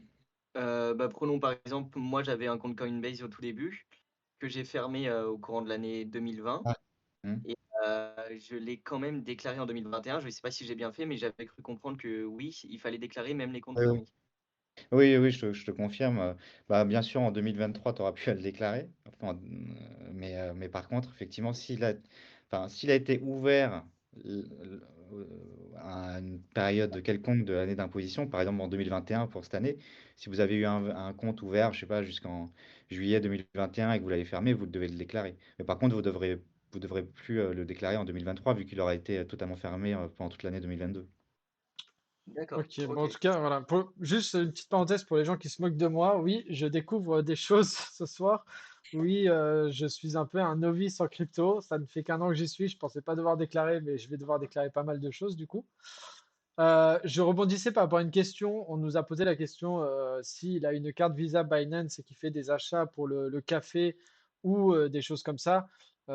Bien sûr, enfin, sans forcément poser la question, pour moi, d'ailleurs, on vous présentera un outil la semaine prochaine qui a sorti Istari Vision qui permet de regrouper toutes ces sorties de fiat, enfin, et tous ces transferts crypto, fiat, etc., pour vous aider du coup dans vos déclarations. Donc, on en parlera lundi prochain.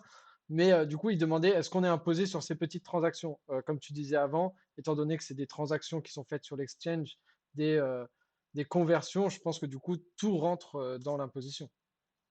Oui, tout rentre dans l'imposition. Alors on a un tout petit abattement, mais bon, qui est ridicule et qui permet de pas imposer jusqu'à 300 euros, je crois. Donc, mais bon, en général, les sommes sont plus importantes. Donc voilà. Mais oui, à partir du moment où on paye en carte, et ben, s'il y a forcément une conversion, il y a automatiquement une conversion en euros ou en dollars, ça dépend où on achète. Et donc on doit déclarer. Et c'est vrai que moi j'ai beaucoup de clients qui ont beaucoup utilisé leur carte Binance dans les années précédentes, alors qu'ils voilà, ils étaient pas au courant voilà, qu'ils devaient déclarer à chaque fois. Et donc maintenant ils se retrouvent en situation et ils me disent mais moi je sais pas comment faire quoi. C'est pas, tu vois, c'est évidemment ça devient très difficile à retracer dans le passé. C'est pour ça qu'on envisage des régularisations, etc. Parce que il y a des personnes qui sont dans des situations telles qu'ils n'arriveront pas à retrouver toutes les informations sur toutes les transactions pour pouvoir déclarer ça de manière tout à fait correcte auprès de l'administration fiscale. Après, j'ai toujours entendu que l'administration fiscale, aujourd'hui, le plus important est d'être de bonne foi et d'avoir un certain ordre de grandeur. Parce qu'on peut Mhm. pas, comme tu le dis, déclarer toutes ces micro-transactions. Et si on souhaite déclarer en étant, bah, pour rester dans la légalité, avoir un ordre de grandeur de ses dépenses, de la somme investie, de ses plus-values que l'on a tirées, et Voilà. déclarer approximativement ça pour être droit dans ses bottes. Non, voilà, faut vraiment se réserver ben, enfin, comment dire, il y a en face de nous, administration fiscale, ça reste des hommes, hein, ça reste des humains, donc ils comprennent tout à fait souvent la situation et puis tout est prévu, c'est-à-dire qu'on peut vraiment expliquer sa situation, mettre une mention dans la déclaration pour dire voilà concrètement les changements de situation je peux pas, donc j'ai fait ça, j'ai fait de la meilleure manière possible. Et puis après on verra si l'administration veut creuser ou pas, mais il y a beaucoup de gens qui préfèrent se régulariser. Alors il y a des gens qui continuent à faire un petit peu la sourde oreille en déclarant rien du tout, en pensant que ils seront, que l'administration va jamais être au courant de leur existence. Alors c'est un pari à prendre, mais je trouve ça un peu risqué. C'est vrai que bon, si on a toujours marché sur des cold wallets qui ont jamais eu un lien entrée ou sortie via un exchange, c'est vrai qu'on a peu de chances d'être attrapé, mais bon, avec l'évolution, avec les communications qui vont se passer entre les exchanges et l'administration dans les années à venir, ça devient vraiment très très risqué de rien déclarer actuellement. Donc, euh, donc voilà. Moi, je pense que quand il y a des montants importants en jeu, ça vaut vraiment la peine de se poser la question de voilà, comment régulariser, même si on ne peut pas faire les choses parfaitement bien, le faire de la meilleure des manières pour pouvoir, ne serait-ce que l'administration ne vous applique pas des pénalités pour mauvaise foi et qui peuvent être extrêmement élevées, hein, donc 40%, 80%, 100%. Donc ça peut vite faire très très mal quand on n'a pas déclaré. Et du coup, bah, par rapport à cette déclaration, tu t'évoquais tout à l'heure les 300 euros. Il y a quelqu'un qui a rebondi en demandant si du coup on ne dépassait pas les 300 euros, est-ce qu'on ne perd pas son temps? Je pense que dans un souci de transparence, c'est quand même toujours bien de montrer qu'on est de bonne foi, comme tu disais, pour éviter de se Mhm. taper des malus plus tard peut-être. Donc, toi, tu Ouais. conseillerais plus aux gens de déclarer même si on n'atteint pas les 300 euros? Oui, oui, enfin, de toute façon, il faut le faire, hein. C'est juste qu'on ne sera pas imposé, mais de toute façon, je pense que c'est toujours mieux de le faire, ouais. Ok. Quid, moi j'ai une question qui me trottine souvent. Alors ça peut concerner les entreprises aussi bien que les particuliers. Pour les particuliers, on a eu le cas il n'y a pas très longtemps par rapport à l'Ukraine. C'est tout ce qui est les dons en crypto. On sait que les dons qu'on fait, bon, alors je vais dire les organismes dans la rue, mais je sais très bien qu'ils n'ont pas leur bureau dans la rue, euh, où on verse des sommes. Après, c'est déductible des impôts quand on les déclare, etc. Au niveau des cryptos, comment ça se passe? Si on fait un don en e-gold, du coup, c'est simplement un don et il n'y a rien qui est déductible des impôts. Oui, alors, ouais, il y a deux types de dons différents. Effectivement, il y a le don qu'on fait à des, euh, à des associations qui sont reconnues d'utilité publique par l'État, etc. Et donc, dans ce cas-là, on va faire un don et puis nous-mêmes, on aura une réduction d'impôt au niveau de l'impôt sur le revenu qui sera plafonné, hein, bien sûr. J'ai plus les montants en tête, mais je crois que c'est 10 000, environ 10 000 euros. On ne peut pas avoir une réduction d'impôt de plus de 10 000 euros. Et donc, dans ce cas-là, après, si on fait un don à une entreprise qui est agréée par l'État en termes d'entreprise d'utilité publique, on devrait pouvoir en bénéficier. Donc, Mais par même pour contre, un don en e-gold, enfin en e-gold, en crypto-monnaie, du coup. oui, je pense, moi, je vous avoue que j'ai pas encore eu le cas, mais par contre, on peut pas faire des dons à des entreprises qui sont pas agréées et qui sont pas sur des listes bien précises tenues par l'administration. Ok. Et moi j'ai une autre question pour rebondir sur les dons. Si par exemple, je fais un don, on va dire j'achète un e-gold à 100 $, demain il monte à 1000, j'ai fait en théorie 900 $ de plus-value, et j'ai pas envie de le retirer, j'ai envie de le donner à quelqu'un de ma famille. Je lui fais un don, et cette personne retire l'e-gold en dollars, donc elle touche 1000 $. Est-ce qu'elle est imposable là-dessus ou non, comme c'était un don? Est-ce que la plus-value des 900 $ sont imposables ou elle retire complètement et elle n'est pas assujettie à l'impôt? Est-ce qu'il y a un cadre légal là-dessus? Il y a encore un flou juridique? Oui, bah, c'est le régime de droit commun des dons qui s'applique. En fait, ouais, les dons, ça dépend à qui on fait le don, ça dépend les liens entre les personnes qui font les dons. Donc, il y a souvent des abattements. Voilà, on a l'abattement en ligne directe de 100 000 euros, on a l'abattement pour les dons de sommes d'argent faits entre proches qui est de 31 000 euros. Donc voilà, on a un certain nombre d'abattements qui permettent de supprimer, voire ou diminuer, si on est au-dessus des seuils, l'imposition.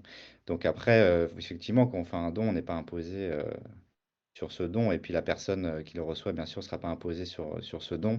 Elle sera imposée, bien sûr, si le token prend de la valeur et qu'elle le revend plus tard, quoi. D'accord. Et si le token prend de la valeur, par exemple, je lui donne à 1000 $, il monte à 1500 $, cette personne sera imposée donc sur la plus-value qu'elle a générée, les 500 $. Oui, c'est ça. Ok, super, merci pour les réponses. Et du Et coup, ouais, puis, moi, j'ai des clients qui ont anticipé un petit peu le bull run pour faire des dons en crypto, être en dessous des seuils, alors que maintenant, on serait 10 fois, 10 fois au-dessus des seuils, et donc ils ont pu transmettre sans payer d'impôts des tokens qui à l'époque valaient pas grand-chose et qui maintenant valent beaucoup, beaucoup d'argent. Donc c'était une bonne stratégie. ah oui, donc ils peuvent jouer un peu là-dessus, ouais, en effet. En effet, Parce maintenant, qu'on donne au moment T, on donne, on prend la valeur au moment T. Donc même si ça fait fois 100 après, ben, on aura toujours on prend l'instant le- T, quoi. voilà. Ok. Et du coup, quid des NFT maintenant? Parce que bah voilà, on a les NFT. Typiquement, il y avait Bundy dans le chat qui nous demandait si j'achète un NFT qui a une part, qui coûte une part d'un bien immobilier tokenisé, donc il sera propriétaire de cette part du bien réel, mais via un NFT. Donc ce genre de scénario, est-ce qu'on a déjà un cadre fiscal légal par rapport à ça, dans le sens où on détient une part d'une propriété, mais sous la forme d'un JPEG, concrètement? Hmm. Oui, bah c'est un débat actuellement qui anime beaucoup et qui est même remonté au Parlement lors de questions au gouvernement. Voilà. C'est vrai qu'actuellement, en fait, bah, un NFT, c'est imposé flat tax, quoi. Sauf, là, on revient dans le débat de tout à l'heure, si on a un professionnel ou pas, quoi. Mais en tout cas, si on a un particulier, c'est imposé à flat tax de 30%. Et donc, il y a tout un débat parce que la définition française d'une crypto, c'est pas, enfin, un NFT, on ne se retrouve pas dans la définition crypto pour inclure un NFT. Donc en fait, dans le champ d'application de la flat tax de 30%, normalement tout rentre, les NFT, enfin à partir du moment où on est crypto, tout rentre dedans.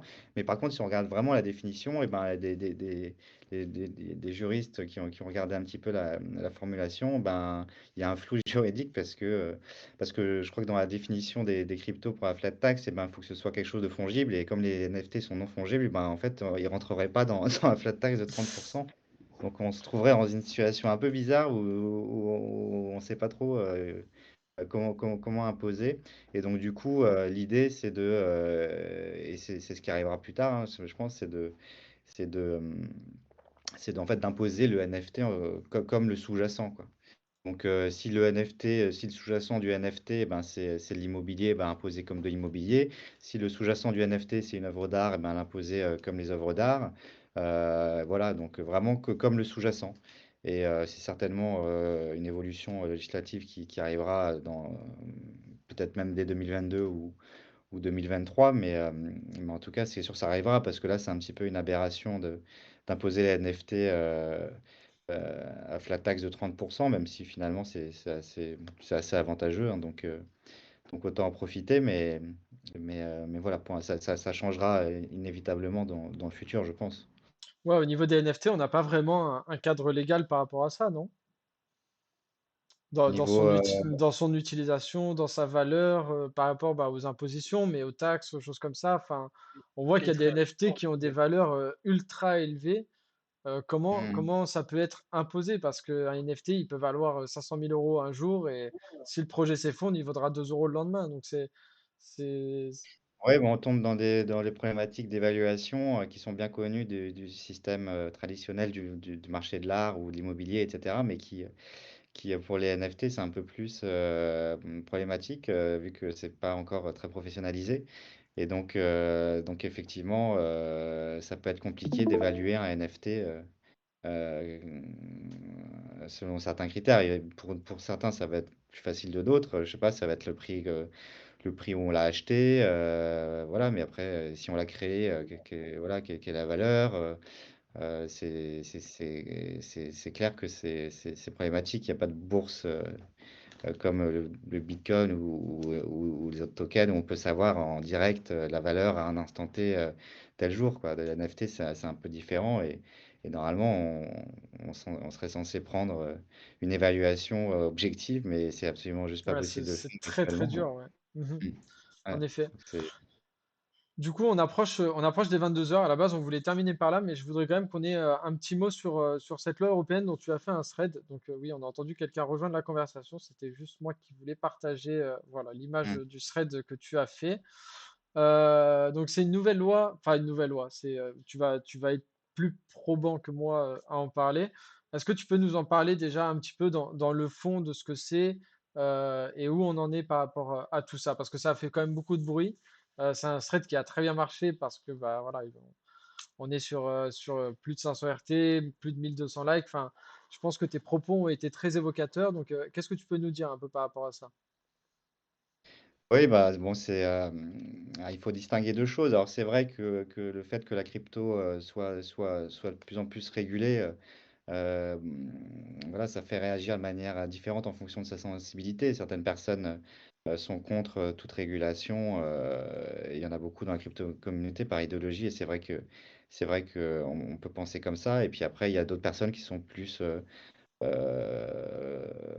pour avoir de la régulation. Mais quoi qu'il arrive, faut trouver un juste milieu. Et le problème de ce règlement, de ce projet de règlement, c'est que, il va un peu trop loin parce qu'il soumet les cryptos à des obligations, de déclaration, beaucoup plus, poussées que même dans la finance traditionnelle.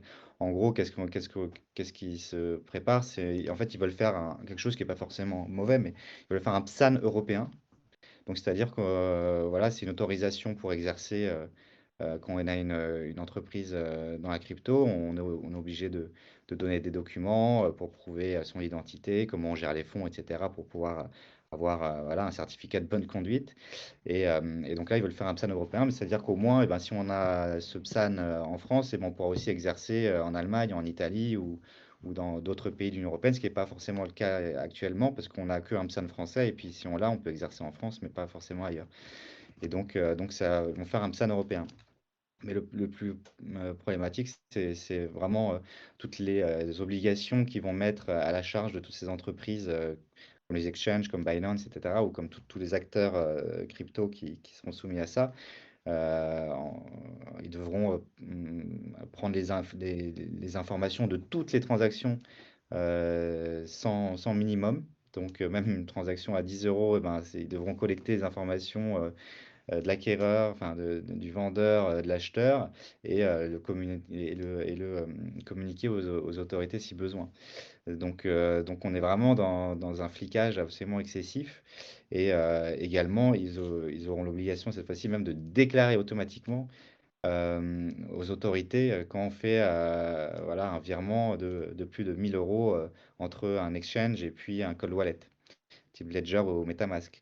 Et donc, bon, c'est assez courant dans la crypto. Donc, voilà, on va se faire tous joyeusement déclarer aux autorités à chaque fois qu'on fera ça. Et puis, on va potentiellement se faire ficher au TRACFIN ou à des autorités financières problématiques. Donc nous, en l'état, c'est juste en commission pour l'instant.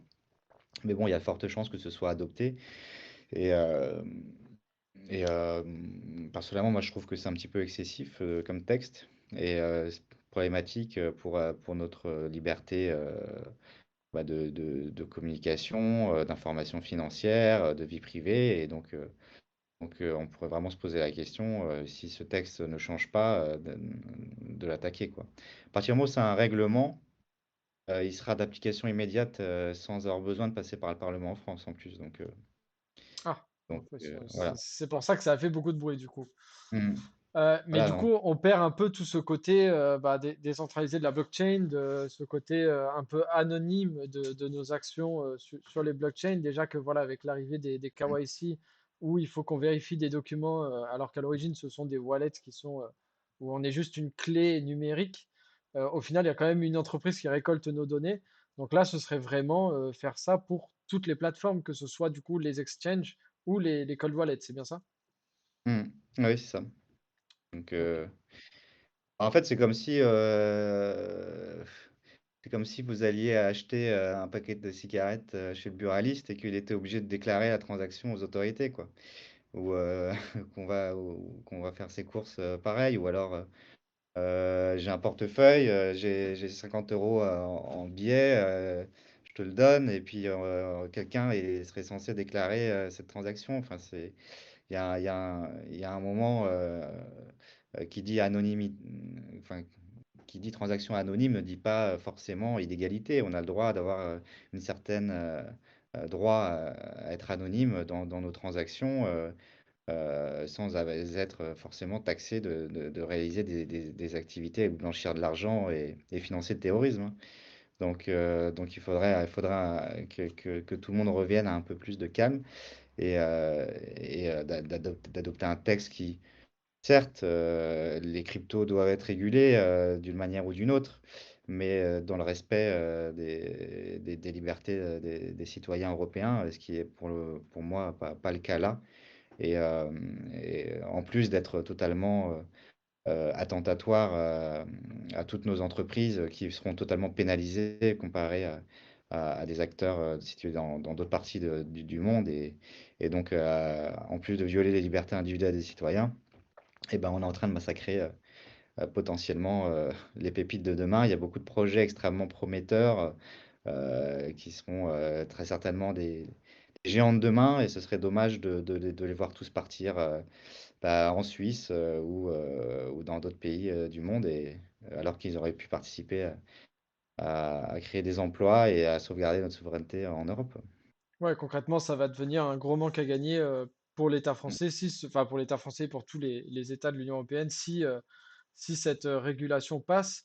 On nous demande dans le chat le moyen d'application de cette régulation pour des blockchains permissionless. Alors, peut-être la banane, tu as des petites infos sur ce genre de blockchain. Permissionnel, je ne sais pas concrètement ce qu'on entend par ce terme, si c'est les blockchains zero knowledge, donc les crypto-monnaies anonymes ou non. Mais, euh, mais C'est, j'imagine qu'il faudra bien sûr déclarer les wallets non custodiaux, comme on Mmh. disait, à partir Ouais. d'un certain montant, et après libre à toi de mixer derrière tes tokens. Ou il y aura peut-être des solutions non légales, si je peux dire. Il y en aura toujours, c'est sûr, mais dans tous les cas, il faudra déclarer les wallets non custodiaux de ce que je comprends. Alors ça, Et c'est pas tellement nous qui devrons les déclarer, c'est l'entreprise, le PSAN, enfin, pardon, ouais, c'est l'exchange, pardon, qui l'exchange. va effectuer le transfert. Ouais, c'est ça, c'est eux qui devront déclarer. Alors bon, c'est encore en commission, hein, voilà, le texte peut être amené à bouger, donc on va devoir attendre avant d'être tout à fait certain de à quelle sauce on sera mangé, mais ça peut encore évoluer, donc pour l'instant, on peut rien faire à part regarder et puis essayer de peser. Je sais il y a des, on m'avait proposé de lancer une pétition pour montrer que voilà, il y a du monde derrière qui regarde ça et qui s'inquiète. Donc ça peut être une bonne idée. Et puis après, bah, une fois que le texte sera définitivement adopté, bah, on regardera la marche à suivre pour pouvoir regarder comment on peut le combattre, hein. ok. Ok, bah écoute, c'était fort intéressant. Je ne sais pas si vous avez encore des questions sur le chat ou Banane si tu en as.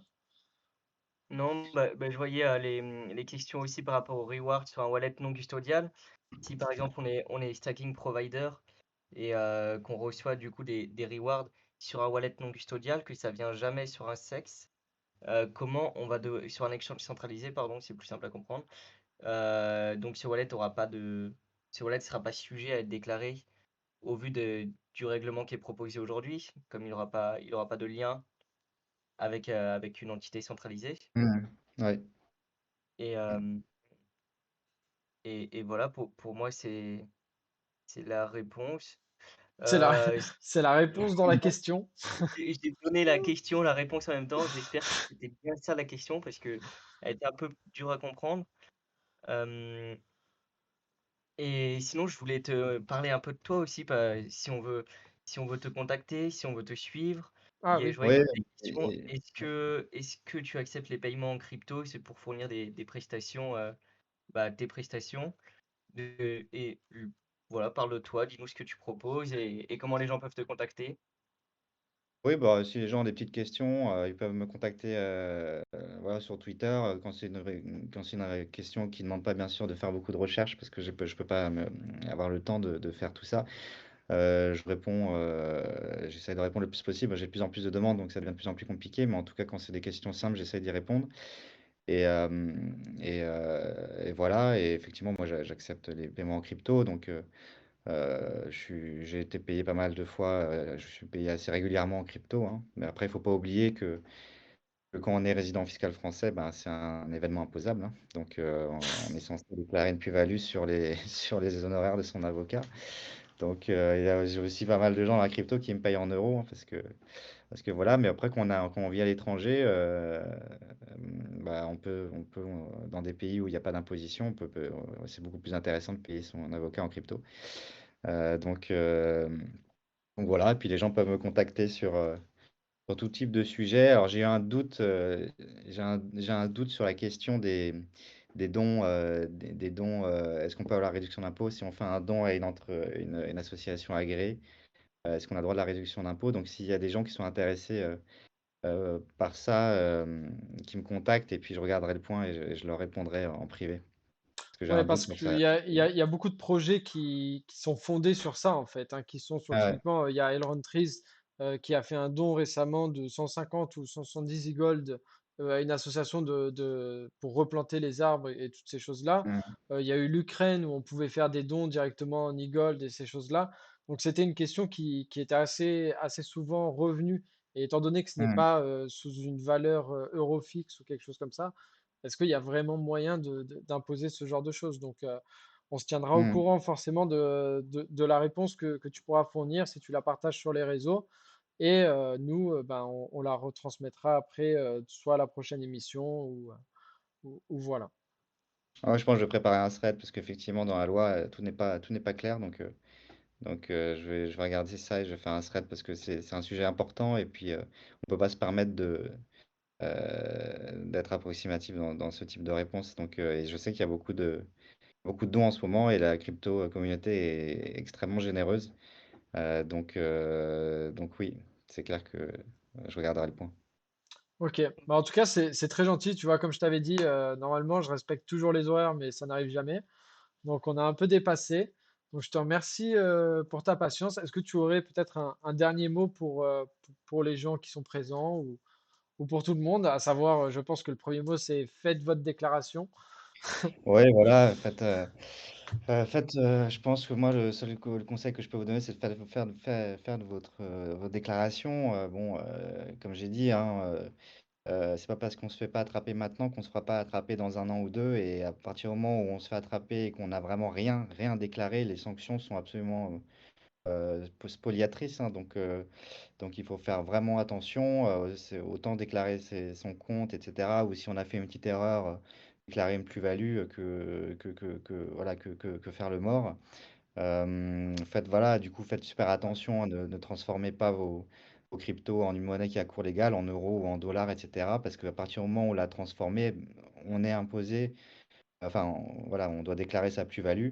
Et même si on reswap tout de suite dans une autre crypto, non, c'est. Faites pas comme moi.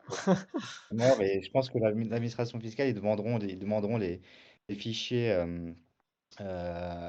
Directement à Binance et puis après ils feront tourner le fichier et puis ils regarderont, ils verront que vous avez transformé en euros, etc. Et donc là vous allez vous faire attraper. Donc voilà, autant faire bien les choses. Si vous avez mal fait les choses dans le passé, il y a toujours moyen de régulariser sa situation. C'est mieux de régulariser que de ne pas déclarer, hein. On risque beaucoup moins. Donc voilà, et puis pensez à déclarer vos comptes, tous vos comptes, hein, auprès des exchanges euh, centralisés. Ah, bah écoute, on va terminer par une dernière question parce que c'est vrai qu'on l'a pas soulevé ce point-là, mais au niveau des étudiants, est-ce que c'est la même réglementation ou il y en a, enfin on nous dit, tant qu'on n'est pas au-dessus de la limite pour étudiants, on s'en fout un peu, il a dit. Bah, je ne vois pas de quelle limite. Je pense qu'il parle de l'impôt sur le revenu. Si t'as pas assez de revenus pour être sujet à l'impôt sur le revenu, tu te D'accord. dois quand même, dis-moi si je me trompe, mais tu te dois de déclarer tes plus-values. Et Oui, oui, bien tes sûr. plus-values plus tes salaires, si elles sont inférieures à l'impôt sur le revenu, j'ai pas le montant en tête, mais tu seras pas imposable. Juste, tu te dois quand même de le déclarer. Voilà. Et si tu es supérieur, bah, tu seras imposable par rapport à tous tes revenus. Ouais, tu te dois de déclarer, et puis tu dois de déclarer tes comptes, voilà, Coinbase, Binance, etc., comme on l'a dit. Même si t'es pas imposable. C'est vraiment, il y aura beaucoup de gens qui n'auront pas forcément des plus-values à déclarer parce qu'ils sont restés en crypto et ils ont bien fait les choses. Mais par contre, il faut pas que eux, il y a beaucoup de gens qui pensent que tant qu'ils font pas de plus-value et qu'ils restent en crypto, ils doivent rien faire. Non, il faut aussi quand même déclarer ses comptes, c'est important. Et si on se fait avoir, on a, comme on l'a dit, des pénalités importantes. Ouais, On va bien penser à rester en crypto, voilà, et bien penser à déclarer ses comptes, et puis bah, si on a des plus-values, les déclarer aussi. ok. Bon, alors on va vraiment terminer par cette dernière question. Je suis désolé parce que moi, dès qu'il y a une question qui pop, je me sens obligé de la poser. Une personne qui demande ce qu'elle est passée de 5 000 à 300 000 euros et elle n'a pas envie de se casser la tête à déclarer une plus-value. est-ce qu'elle peut déclarer l'intégralité des 300 000 euros en plus-value? Oui, il peut toujours envisager de le faire. Oui, bon, là, c'est facile à calculer en quelque sorte, mais je Ouais, pense qu'on a faut compris le fond, quoi. Oui, oui, envisager de le c'est faire. là Après, je pour pense qu'il vaut déclarer mieux. tous les swaps en fait. Comment? Pardon, vas-y, je t'ai coupé. Non, non, je disais oui, bah, tu peux. Il y a beaucoup de gens qui. Moi, j'ai des clients qui font ça parce qu'ils n'ont pas envie de se prendre la tête. Effectivement, c'est pas exactement comme on devrait le faire, hein, mais bon, après, on peut très bien imaginer. Bon, après, s'il y a qu'une transaction, bon, en général, c'est pas trop compliqué, mais c'est vrai qu'à partir du moment où on en fait beaucoup, ça devient très compliqué. Donc, oui, moi, je connais des gens qui le font, quoi. Et ils mettent même pas le prix d'acquisition, ils mettent directement le montant de la plus-value et puis ils payent, ils calculent 30% et puis ils s'en sortent comme ça, même si c'est pas exactement comme la vraie formule qui prend en compte l'augmentation de la valeur du portefeuille, ce qui aboutit dans certains cas à des aberrations, c'est-à-dire que, enfin, non, c'est pas, c'est en gros, tu peux avoir acheté un Bitcoin à 30 000 euros et revendre ton Bitcoin à 30 000 euros et bah, tu peux quand même être imposé sur une plus-value parce que ton portefeuille, de manière globale, a augmenté avec d'autres tokens, tu vois. Ah ouais, Donc ok. voilà, ça prend vraiment, c'est comme le PEA, ça prend vraiment en compte l'évolution de la valeur de ton portefeuille. C'est-à-dire que sur un token, enfin sur une crypto, bah, même si tu n'as pas fait une plus-value, si tout ton portefeuille a augmenté, tu vas payer une plus-value là-dessus. Donc c'est pour ça que c'est pas exactement 30% de la vente, hein. On prend en compte tout le portefeuille. Mais bon, après, il y a aussi des choix d'opportunités à faire, comme dans tout, hein. Si c'est juste impossible de recalculer tout ça, pourquoi pas envisager de le faire en mettant une mention manuscrite, même si c'est pas tout à fait parfait. Exactement. Exactement. De toute façon, nous, prochaine émission, je vous préparais deux, trois petits outils qui ont été créés par des organismes qui sont sur la blockchain qui permettent de vous faciliter un petit peu tout ce Hmm. côté déclaration. Tout à l'heure, j'ai cité l'outil d'Istari que j'ai pu tester hier soir. J'ai pas voulu en parler aujourd'hui parce que je connais pas encore très bien l'outil, donc je préfère me renseigner sur une semaine. Je vous en parlerai à la prochaine émission. En tout cas, Ronan, bah, merci beaucoup pour ton temps. On t'a gardé bien plus longtemps que ce qu'on avait prévu. Désolé aussi pour ça. Merci pour ton Ouais. intervention. On va te libérer sur ça. On va aussi d'ailleurs libérer tous les auditeurs qui étaient là. Pour moi, c'était vraiment un plaisir. J'ai découvert que j'avais fait n'importe quoi avec mes cryptos pendant un an et que maintenant je vais bien charbonner. Banane, un petit mot peut-être pour la fin? Non, bah merci beaucoup. Le point à retenir, moi, que je dirais aux auditeurs, c'est surtout d'être de bonne foi dans les déclarations. Soyez de bonne foi, pas cassez-vous la tête si vous voulez à tout déclarer, mais soyez de bonne foi. Et voilà, merci Ronan pour toutes tes questions. Merci pour le travail que tu fais, les threads, tes passages à la télé et autres pour aider le milieu à avancer, parce que c'est avec des initiatives comme ça que la blockchain se développera et que les entreprises auront envie de se mettre à la blockchain, à la crypto Hmm. et au NFT maintenant, comme c'est le sujet du moment. Et j'espère qu'on aura l'occasion de reparler de tout ça plus tard. Ouais, bah c'est avec plaisir. C'est vrai que c'est aussi compliqué pour vous que pour nous, les avocats, qu'on n'a pas de loi sur laquelle s'adosser ou toutes les incertitudes. Donc on avance avec tout le monde et on travaille pour donner l'information à disposition de tous nos entrepreneurs, tous les particuliers, pour qu'ils puissent avoir un peu plus de sécurité et d'être un peu plus serein dans ce milieu encore un peu Far West. Un peu flou, Mhm. comme mon entourage de ma caméra. Ça ne veut rien dire. On voit qu'on arrive vers la fin. Merci à C'est la tous en tout beauté de cas. la fin de soirée. Je vais vous envoyer sur l'overlay de fin. On se retrouve la semaine prochaine à la même heure avec des sujets différents. Merci beaucoup. Merci à tous. Ciao, ciao. Merci à Merci tous. tout le Bonne monde. soirée à vous. Ah bien. Désolé, j'ai un peu coupé. Ah bon.